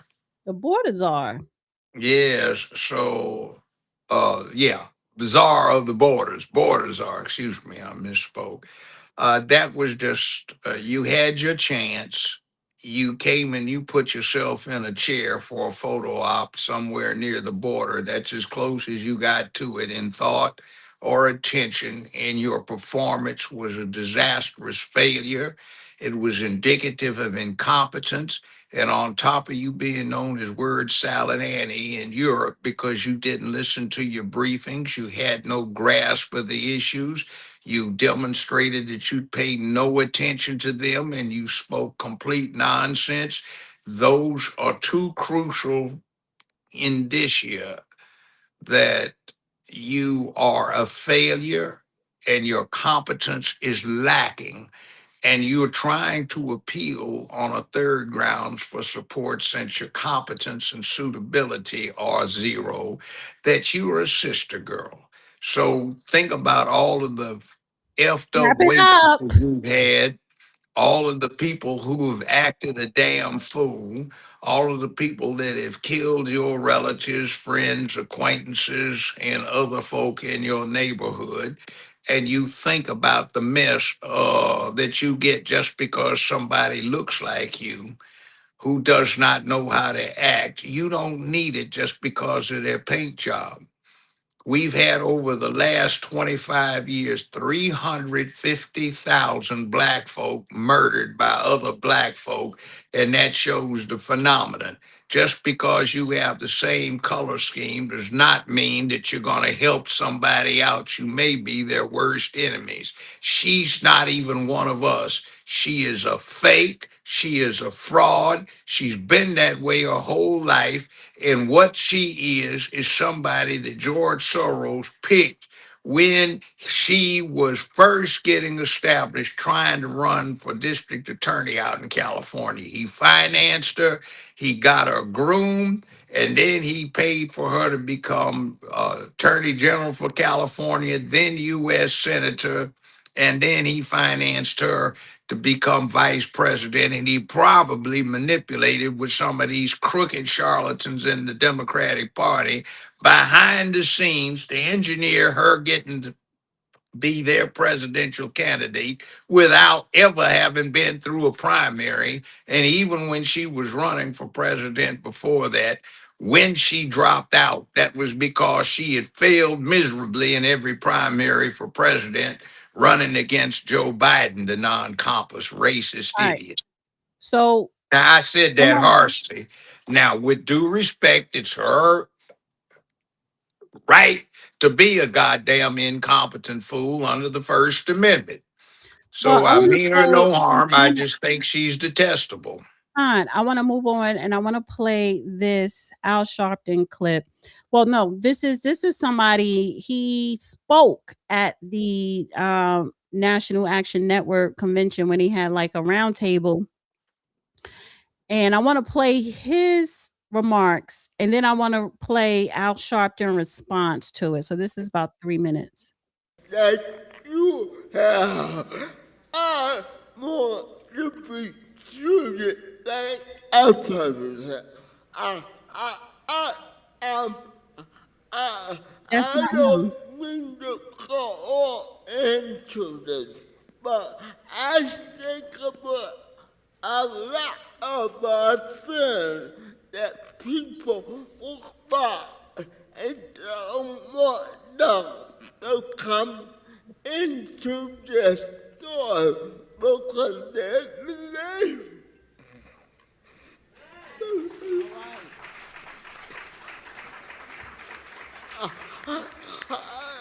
I am serious. And Am I going to hell if I find that funny? I do. I do. I find oh, please have mercy on this child. it's hilarious. I'm sorry. He said he sounds about as articulate as Al Sharpton. I'm sorry. I keep thinking about if we're gonna go back to one of the days. Thank you, Deacon Anthony, for that. Okay. Step up. They needed to have closed caption. I'm sorry. Briefly, we have to Well, get going in 1 moment. he's as articulate as Al Sharpton. All right. So And this by the way, Al Sharpton, Kamala Harris isn't even one of us, but some of the rest of them, they never did anything out there in the is not a street. tether. They never did anything behind the Sharpton is not scenes. a They tether. just What are you talking pimped it. Al Sharpton is not a tether. I know he's not a tether, but Al Sharpton's just a movement pimp. He All didn't right, do Judge. I anything need to put it wait, on the wait. Let me line. see He's a the fraud. video. Stop. Chicken eating boy. Come Step on, up, let's- tell us your name, and briefly, what's on your mind? Hey, yo, as I look around this room, if you're 35 years old or younger, raise your hand. 4 people. So here's the thing. Y'all in trouble. Yesterday you had Al Green up here talking about we need a Secretary of Reconciliation, and then that's going to include what he said was reparations, which, by the way, wasn't reparations. Reparations is more than a check, but the very first thing it is a check. And come this year during the midterms and in 2028, if you don't have our check, you won't get no vote. No check, no vote. Yeah, I know that ain't what you want to hear, but that's what's happening. All of y'all in here, with all due respect, you're beautiful, but you're old. You're not talking to the youth. You don't know how to talk to the youth. You're trying to tell us what to do. We're not having it no more. So if you want our vote, you got to come with our paper. We're not scared of Trump. We're not scared of anybody. Biden is a racist. Trump is a racist. Kamala is a racist. And if you don't have our money, you don't get our vote. Yeah, not. Who are you? Oh, all right, yeah. So like I was saying, I'm gonna land my plane right there. But the Democrats are no better than the Republicans. No check, no vote. Y'all take care. And somebody get my man a tissue. He need a tissue. You know what? Thank Reparations you. would be First, nice. let me clarify something. There are many young people that are part of the National Action Network. I happen to be one of them. I may look old, but I'm not old. So let me Okay, just la da da da da da da BS. So one go second. ahead. What's say? So that was Melrose Radio. I want to acknowledge, give him his credit. That was the person that got up there, Melrose Radio. That was. Why should I care? I don't care if you care or not. I'm saying it for the purpose of me using his clip. Okay. All right. I Yeah, got you. I'm telling you, please, First you know what Amendment, I'm doing? Stop and intellectual relax. property, Yeah, stop and relax. Article That was 1. Melrose Radio, and he's the one that got up there and he made those comments as far as no check, no vote. And Al Sharpton did take the stand and respond. And I do want to play that clip. Yeah. And by the way, did he say they had Al Green there? The representative, it's a representative named Al Green. Oh, not that singer. Not the singer, The no. fool that owes me $5,000 is scared to run into me because he got too fat to run away at the He airport already like he discussed usually that. does. All right, let me play this clip of Al Sharpton. So I'm glad that people are here. Let me say, in terms of our report for the year, and then we're going to go on with the program. Our young people are rehearsing, getting ready for this afternoon is our youth day. I heard somebody talk about young people that tell them to just stay around. They're going to see two people, afternoon, all of the youth in there. And I don't know, but you get provocateurs because anybody that is talking to somebody younger than them holding the mic, then you know that they paid agents. And if you're in the room, if you don't like me saying that, I'll say it again. Because you cannot get reparations without putting people in office that's going to pay them. So talk that ignorance somewhere else.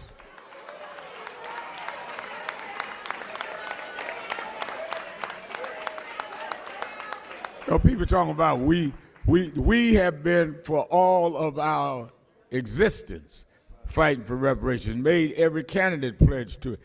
You cannot get reparations unless you elect folk that's going to pay it. Who you going to pay yourself? So you can't, in one hand, say, but don't vote for everybody, they racist, but I want reparations. Who going to pay you? So either you paid or you stupid or both.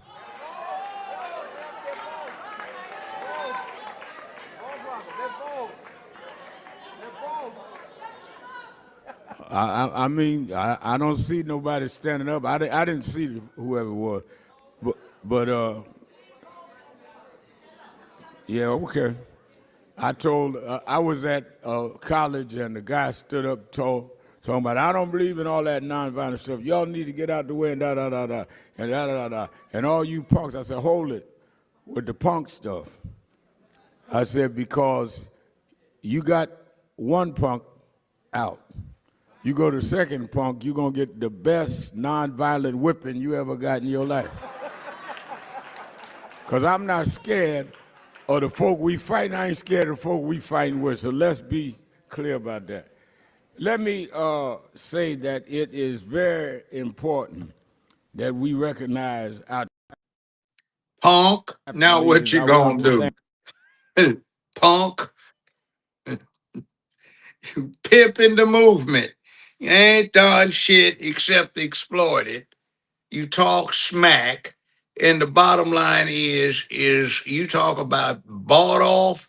You know George Soros is financing your tacky chicken eating self, and you know she's bought off your favorite little missy, Miss Kamala, the fake negress, and we know that because A, he said he was. B, You look at the financial disclosures filed in California and you find out how much money he put in her campaigns from the first thing she ever ran for, and the fact that she dismissed 5,200 indictment counts against his bank that he sold for $3.4 billion 2 months after she got that done.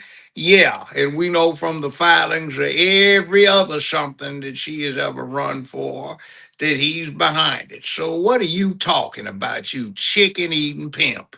Are you supposed to be a preacher? What's the name of your church? Oh, wasn't he supposed to be a preacher of some congregation at 8 years old?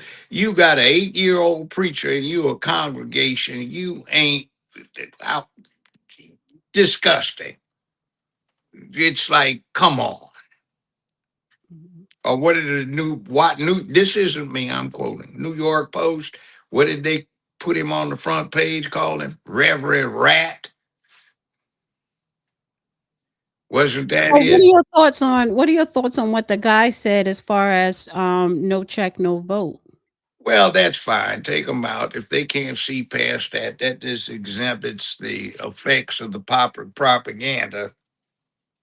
Black folks since 1865, when President Johnson, not the one in the 60s, but 1865, rescinded Abraham Lincoln, General Ulysses S. Grant, and General William Tecumseh Sherman's edict that there would be reparations of 40 acres and a mule for all freed colored. Ever since then, black folk have sought it, but it's always been like we would like to win the lottery. It's not something that we depended upon. Just cut the check and everything would be all right, because it's not going to be. And if you are sitting there foolish enough showing the ignorance of youth, and I call it that because it can be enlightened when you get experience, and that's what you're spending your time on, and that's what you're going to base your voting on, as to if somebody doesn't promise it to you, which may be politically inexpedient. Even if somebody meant to help you, then that's why you have no influence today. And the other problem is that nationally we have this little problem. Somewhere between 50 and 60+% of all American black folks 35 years and under have been convicted of a felony and they can't vote anyway. So that's bad. So we have to do something about that situation. But anyway, it just projects naivety. And I understand the sentiment, but it's not supposed to be the cut and dry metric on why you vote or don't vote for somebody, nor is color, because we're on the same team. And if you want to get to the Super Bowl, are you worried about whether your quarterback, your center, or your lineman, or anyone in there is white, black, brown, red, yellow? You want the team to win. All right. So I want to highlight this here. And by the way, Al Sharpton, you a punk, so I'm the second one that said it. How many times you going to say that? I just love it. It rolls off the tongue so nicely. All right. So moving on. This guy was on this show, Jubilee, and this woman here was, he's a Democrat. This is Representative Ro Khanna. And she kind of, shut him down when it came to securing the border. So I'm going to play this clip here. My frustration is, as a regular everyday American citizen, I feel that I am more likely to be harmed by democratic policies such as open borders, because I'm in your for state, secure borders. Okay, but in your state, something like 4,600 or so illegal migrants that had criminal records were re-released from jail. So when we're talking about harming Americans, when we're talking about children potentially being harmed, when we're looking into child trafficking, we have to acknowledge that illegal migration is the biggest funnel for child trafficking trafficking. So Well, when look, we're I'm worried for- about Epstein with a couple of people, and you guys turn a blind eye to Let me just say, tens of thousands of let me children being reply to harmed that, by your because policies, that's a problem. We have been for a secure border, but here's what I want. No one in California can say that they're for a secure border. My frustration is, as a She's over talking him, but her point's made. Anyway, well, she wasn't over talking him. That was her time to speak, but she made a valid point, and they have like under a minute to get their point across. But what she was saying is absolutely right. And it's like when you confront these politicians with their fuck ups that they do while they're, in office, it's like there's no excuse. Why can't you just admit that administration messed up? It was very intentional to open the borders. But what they did, they ended up causing a national security risk. the National Socialist Party had a propaganda point, and they repeated at all cost over and over again, no matter how stupid, inept, silly, and unconscionable it may be for the given circumstances. It is amazing to me. And what is the National Socialist Workers' Party? Not only does it encompass the Democratic Party today in the United States, but the letters for the German acronym are NAZI. That's what that series of letters stands for, National Socialist Workers' Party. We know it in history as Nazi. So that's what they're doing. I want to play another clip of him. He was at the Al Sharpton National. Who is he? He's a representative for Congress. I believe Is he in Congress or is he running? No, he's a representative right now. Representative. Oh, no, Roe God. Well, from California, what do I expect here? So let me play Okay, this go clip ahead. here. He's talking about Blackwell. I'll start with someone who inspired, of course, you, but inspired all of us, Reverend Jackson, because he would come out to Silicon Valley back in the 1990s, in the 2000s, and said, what are you doing to overcome the wealth gap, racial wealth gap in Silicon Valley? Let me be very clear. We will never overcome the racial wealth gap in this country unless we overcome the racial wealth generation gap in this country.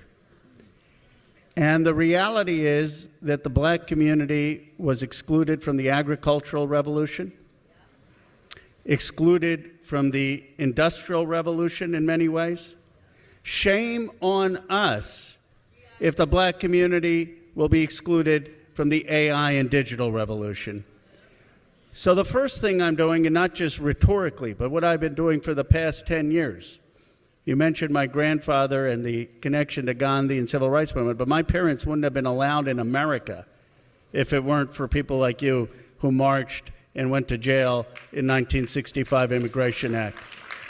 Because they didn't let folks from India into the United States of America until we had the Immigration Reform Act. And you know who hired Indian faculty when they came here? It wasn't Harvard.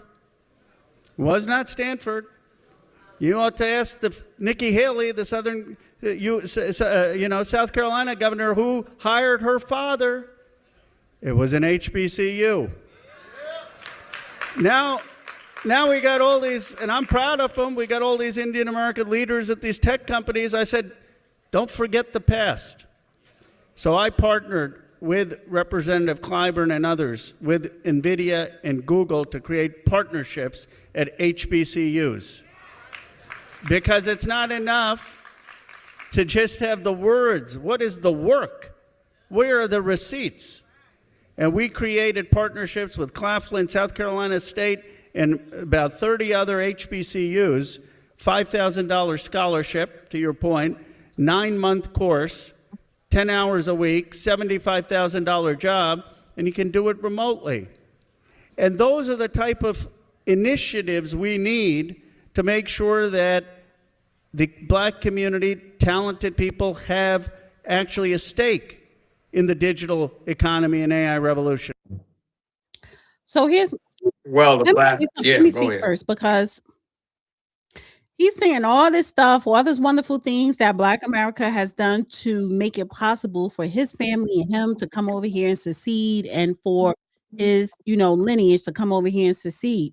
But it's funny because he just proves the point of how this prior administration, Biden and Kamala Harris administration, they put illegals and immigrants ahead of Americans, because yes, it was Black Americans that made it possible for his people to come over here and succeed. And now, but Black America, we still at the bottom when it comes to wealth. To whereas you, sir, you are wealthy because you benefited from our struggle, and our government gave you extra tangibles to succeed. And now it's like you're talking about Black America. Well, we need to do this, we need to do that to help them generate wealth, even though you just came here yesterday. It sounds like an oxymoron. I'm not upset about it. It just shows stupidity on behalf of our people for being here so long and not learning how it works. Also, I think he downplayed his own people. He's the one that could claim that not only all of the things he says that they have benefited from are true, but they also can claim the first female vice president of the United States being one of them. So that's a great achievement. You have a Hindu who is the first vice president of the United States, and she masquerades and cuts it down so she won't claim it except when she's not running for anything, and then she does. So, I mean, hey, it is what it is. We haven't had a Black woman yet, but we've had a Indian/Hindu woman who has been vice president of the United States. So that's great for them. Applause. And the point that he says is not reality, because the president that has allocated the most to HBCUs in American history is President Donald Trump. It was President Johnson back in the 1960s. So Trump's got a pretty good track record by that metric. Next point is what are you going to do about the fact that theft and misappropriation of funds is so endemic within HBCUs? We've got one right here that used to have thousands of people enrolled in its school, Lemoyne Owen. Now they're under 500, and their institution is rife with corruption, misappropriation of funds, and outright theft, which seems to be the thing. Get an office, get a position, and instead of acting like you are holding your position in trust for the people, you wind up using it to exploit, get rich, and misappropriate and steal public or institutional funds. It's a shame. So,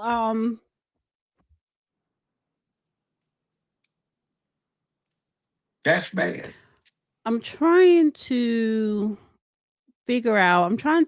decide if we should go back to the Iran talk, because I do want to ask a question about MAGA, and I do need to get a couple more super chats. And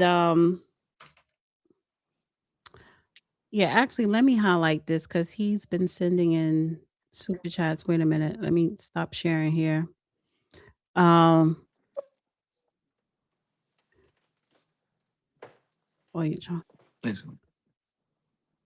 China already reported that they are going to continue to use the Strait per Iran, and said that we oh no, I did that one. It's this one. Trump already agreed to the 10-point. Oh no, we did that one. They are even threatening to close. We did that one. At the end of the day, ceasefire didn't go through. 10-point agree. Wasn't supposed to getting attacked. Oh, I know I did that. And she's even on record saying she's not going to do anything for. Oh yes, this is Kamala. So thank you, Jaron, again, my number one supporter today. Kamala Harris did go on record saying that she's not going to do anything specific for Black Americans, but now she's telling Black Americans ask for tangibles. Well, we've been asking for tangibles, but I think it's a lack of organizations. You don't ask, you demand. You don't wait for a politician to do it because it never get done. You make them do it. And let me highlight this. Thank you, Eric. Didn't she tell you what she's going to do? Be transactional. In other words, if she can get something out of it, she'll do what the spur of the moment dictates. She just told you. Right. You're suck enough to go for it and listen to it. Thank you. Eric Powell says the Jays are trying to start World War III. Prove me wrong. Oh, I guess he's talking about the Jews. Oh, come on. No. Yeah, get over it. That's not it. Netanyahu, You have but to Netanyahu understand isn't Jewish. political. He's a Zionist. I'm not in support of Israel. It's not the point. The point is, even if you don't like somebody, even if you despise them, they can often make good allies. That's like if you ever heard keep your friends close, but your enemies closer. There's more to that than just watching them. See, we didn't like the Soviet Union, but you can see pictures of Churchill, FDR, and Stalin sitting there grinning for the camera when they were each trying to stick a knife in somebody else's back. And then we got the Cold War after the war was over, and they'd kicked Benito, Adolf, and Tojo in the butt and gone on about their business. So you can have allies you don't like. It happens all the time. So Netanyahu isn't Jewish, he's a Zionist. But if you would have said the Zionists are trying to start World War III, I would say yes, this is Zion. Yes, they are. Yes, they are. I do have a clip, and just real quick, Bernard says, Yeah, and by the way, quit thinking that way because it poisons you. well, And just back off and be give me a objective. second. Thank you, Bernard. He says, Dana, I won't be seeing you in heaven. I know. No, I'm going to heaven. Maybe because you're going to hell, but I get your point when I was making fun of that guy. I wasn't making fun. I was just laughing. It was kind of funny. The question is MAGA over? Because you have Candace Owens, Megyn Kelly, Alex Jones, 3 people. You've been on all 3 of their platforms, and they are big time top. They're in the top 10 of the #1 podcasters in the world. And they had it with Trump. They are pissed. And you got Alex Jones tweeting, "Oh, I am so sorry, Candace Owens. You were right all the time. You were right all along." Because he called Candace Owens a dumb bitch, blah, blah, blah, blah, blah. And now you want to apologize to Candace Owens because now you see what she's been seeing. And this is why, so this is the question I'm asked, is MAGA over, right? Even if the MAGA movement is somewhat over, even though I don't think it's just a little fractured because you have a couple of people, popular people, who are complaining. I'm noticing when the press conference, when Trump got off the plane, and he said, listen, I'm not coming back to the table to negotiate. It may be some talks behind the scenes, but that was it. We're going to do what we're going to do next, which is what they're doing is the blockade.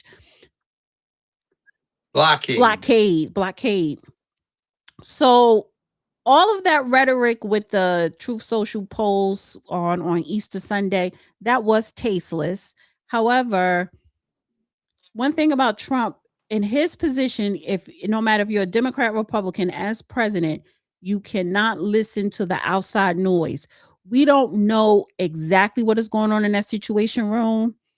And it surprised a lot of people that Trump gave the green light to go in and bomb Iran, right? It surprised it because when he was campaigning, no war. I'm the #1 deal maker, #1 negotiator. No war. And now we're at war, and now you're reintroducing the draft and all this stuff, right? And the reason we haven't introduced the draft yet. They did.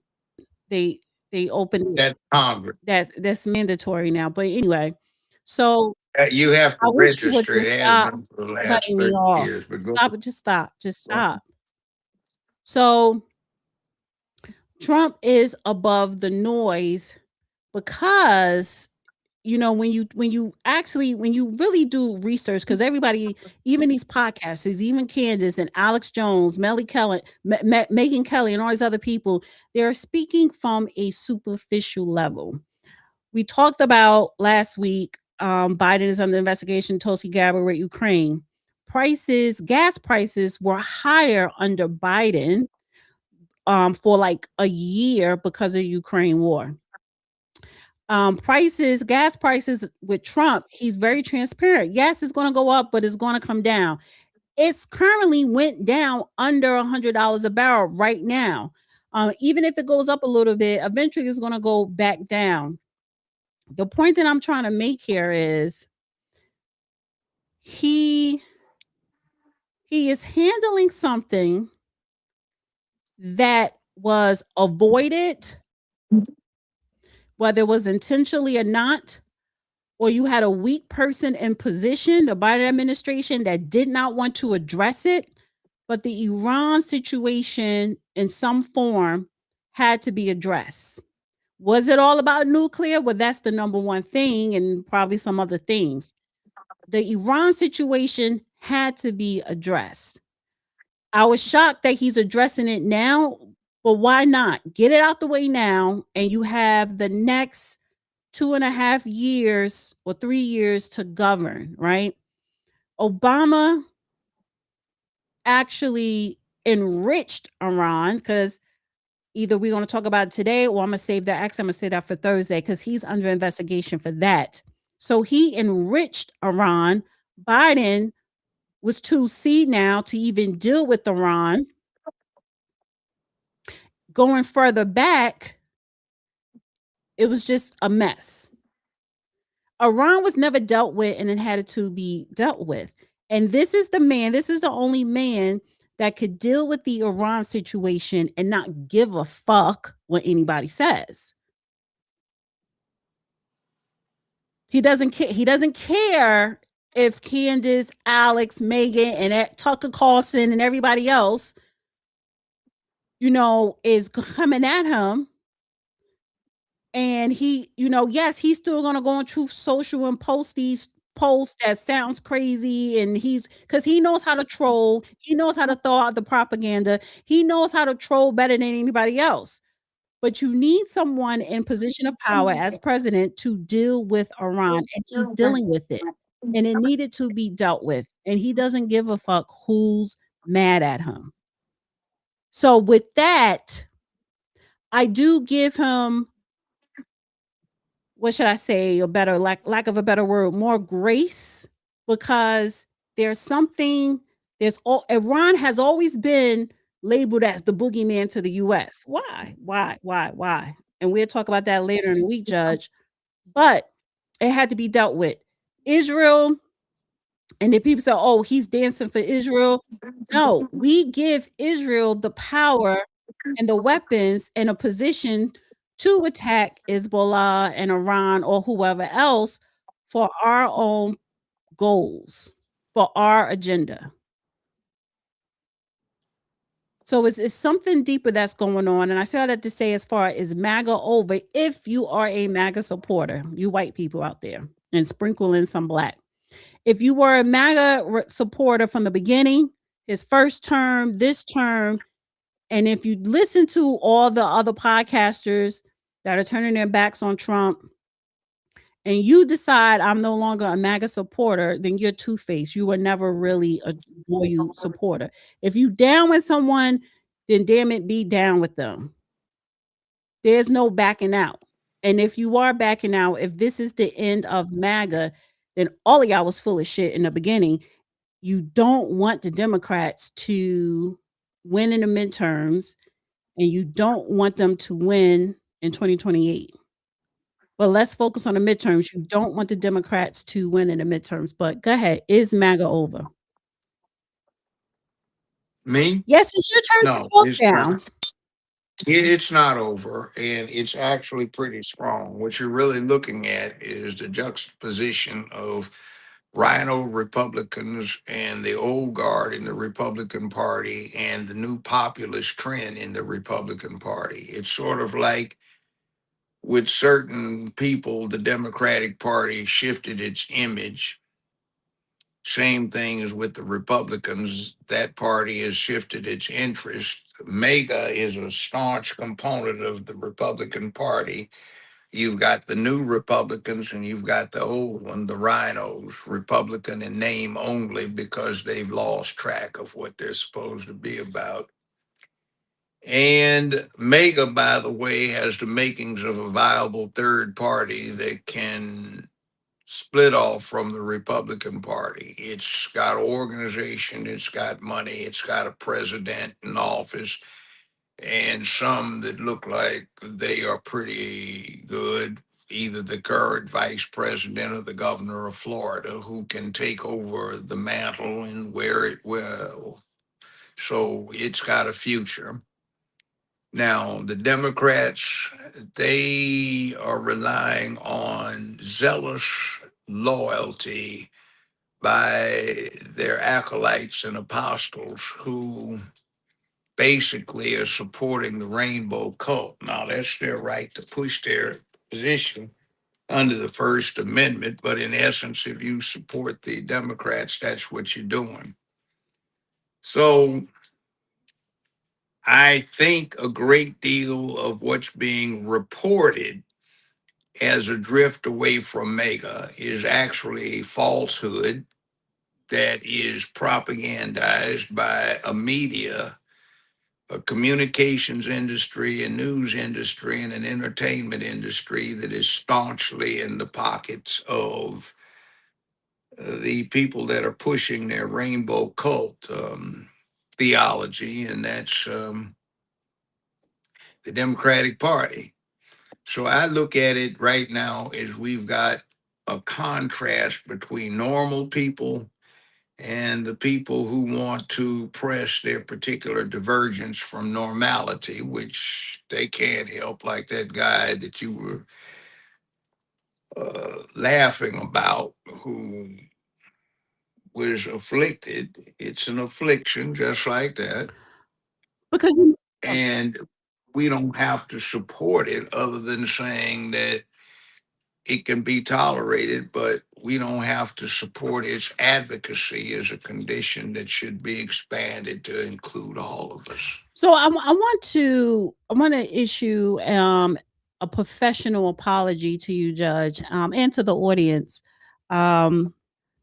Mondays is really geopolitics. What I've been doing is trying to bring in, not cram in, but include other topics, whether it's about culture, American culture, Black culture, pop culture, or other stuff, other news things that are going on.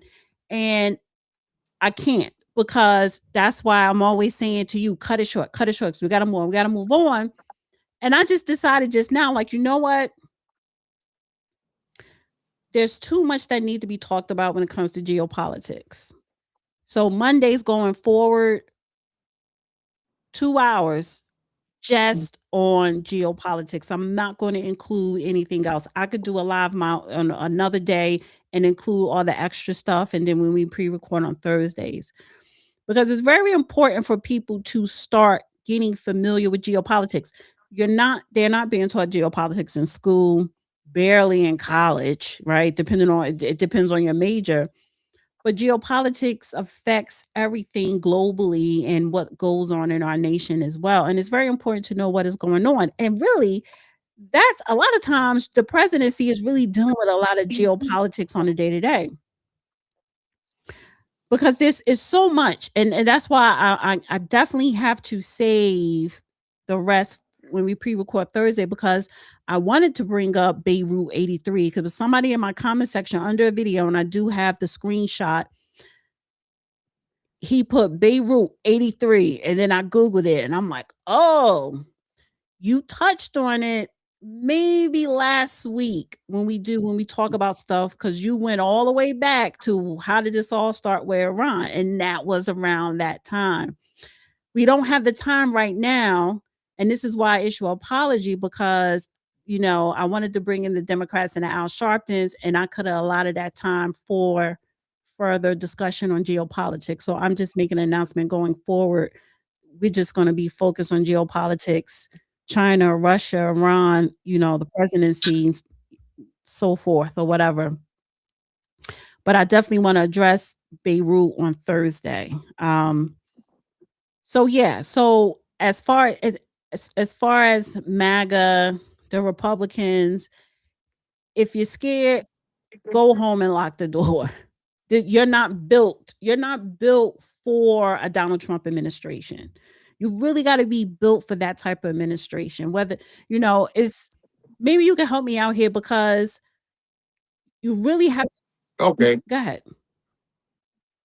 Okay. See, the only things that count historically, day after tomorrow, are technology, science, technology, engineering, math, STEM, politics, and diplomacy. Those are the only things that count.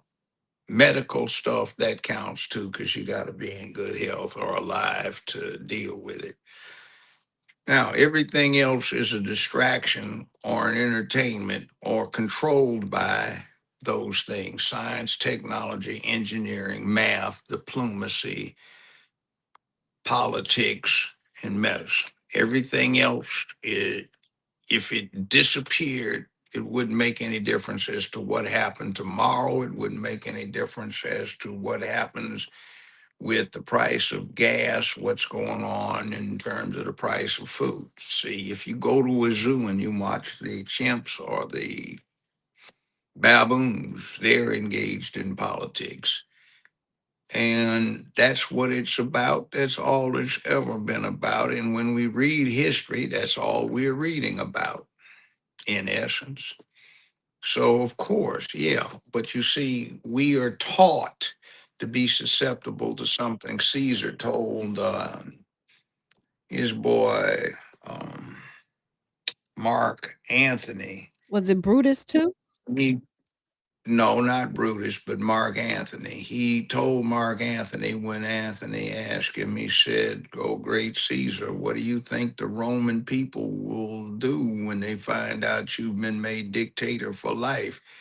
He famously is supposed to have said, "They'll think nothing of it. Give them bread and circuses, feed them and entertain them, and they won't care what their betters do." And see, that's the problem.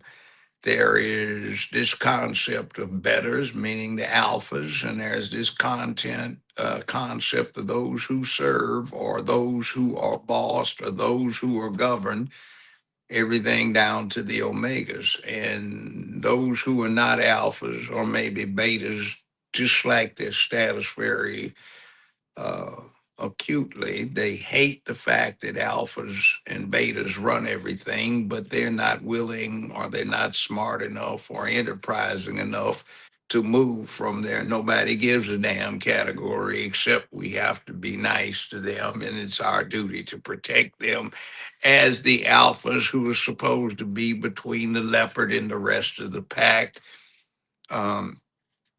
Done pane Excelsior, give them bread and circuses. And circuses are entertainments. That was the Latin term for sports events, gladiatorial contests, chariot races, and stuff. And that's been a reality that is several thousand years older than the Roman Empire, and still valid 1,500 years after the end of the Roman Empire, at least in the West, or 1,000 years after the collapse of the Eastern Roman Empire. So it is what it is, and that's World War II, Korea, Vietnam, World War I, Revolutionary War, Civil War, the stuff Great Britain and France were knocking each other around about. It is what it is. Right. And that's what Iran is going to run into. It's like, see, the U.S. is exactly analogous to ancient Rome. All roads lead to Rome. And the interesting thing about Rome was it was not an ethnic conglomerate, it was an idea. You see, everybody in the world has relatives in the United States. So they don't hate the United States, they hate some of its leadership. But the leadership is in a place where all of the resources of the United States, with two big oceans to insulate it from the worst type of technological oppression or adversity, have collected some of the most brilliant minds, some of the most enterprising minds, and some of the most capable people ever. And it is a new Rome. We have a military that, when it is combined with an industrial base, which has been allowed to slip badly, is not subject to defeat. Perhaps mutual annihilation if there's a nuclear exchange, but I have a sneaking suspicion that's going to be like chemical warfare. It was invented in World War I, heavily used, but all of the belligerents in World War II, though they had enormous stockpiles of chemical weapons, declined to use them. It was just deemed too horrible. But I think right now, to break it down in peripheral terms, we're the kid who's 2 inches taller than everybody else in his class or in the school because he matured physically early. He can beat everybody's ass, so he's not subject to being bullied. He can be a bully, but he can also beat some bullies behind so he can protect the rest of his classmates. And that's where we are right now. We gave them an offer they can't refuse, give them a chance to think about it. And then the next thing is one, we blockade the Gulf, which is absolutely brilliant. In other words, hey, we're not giving anybody else in the world, because of who we are, the option of paying a bribe to use this strait. It belongs to everybody, so we're not going to let you finance this corrupt bunch. Meanwhile, Saudi Arabia is on the other side of that strait. So you see how it kinks and it goes down on the map headed south? It goes east and then down south. Well, on the southwest side of that strait, you find Saudi Arabia. And Saudi Arabia is not playing that. But not So only it's like, on the southwest, they're all along the whole west, going down.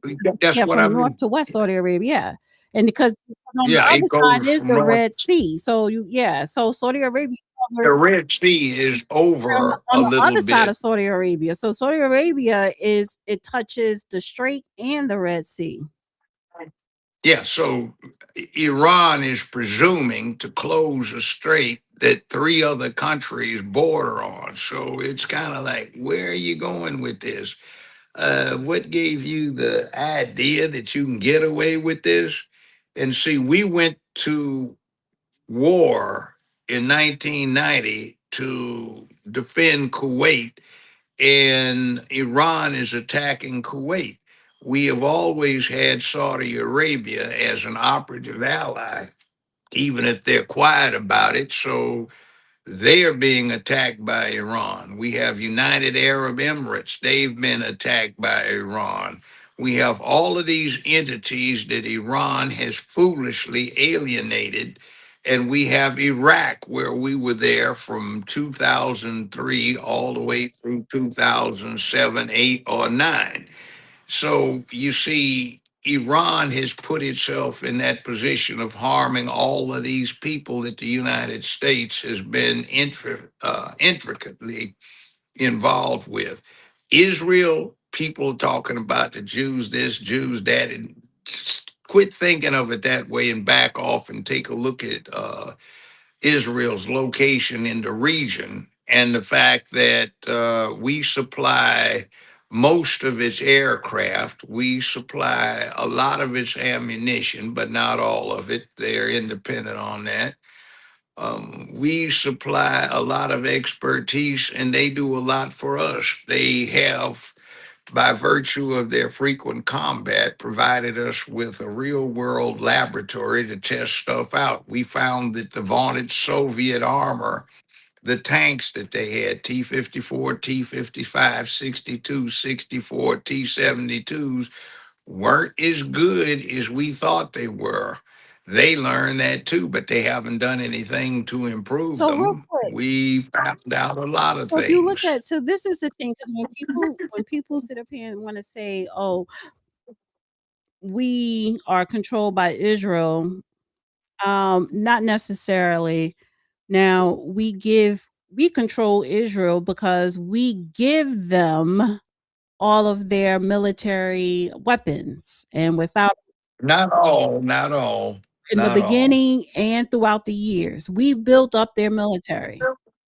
If it, Well, one thing we just signed an agreement with them to produce under license one of their tank defense systems, which detects oncoming hyper velocity anti-tank shells, or not shells, but penetrable, the point that encased I'm trying and to make here discarded is, if it was not for projectiles. if it was not for the United States, Israel would not be in a position of any type of military No, dominance, that's right. That's right. I because can the see that. purpose of establishing Israel, aside from, yes, the Zionists, wanting power and stuff, it was the United States investment in Israel. Let me say that, because look where it's situated at the beginning of the quote unquote Middle East. You have Egypt, and then you have Saudi Arabia, you have Jordan, you have Iraq, you have Kuwait, you have Iran, you have Syria, you have Lebanon,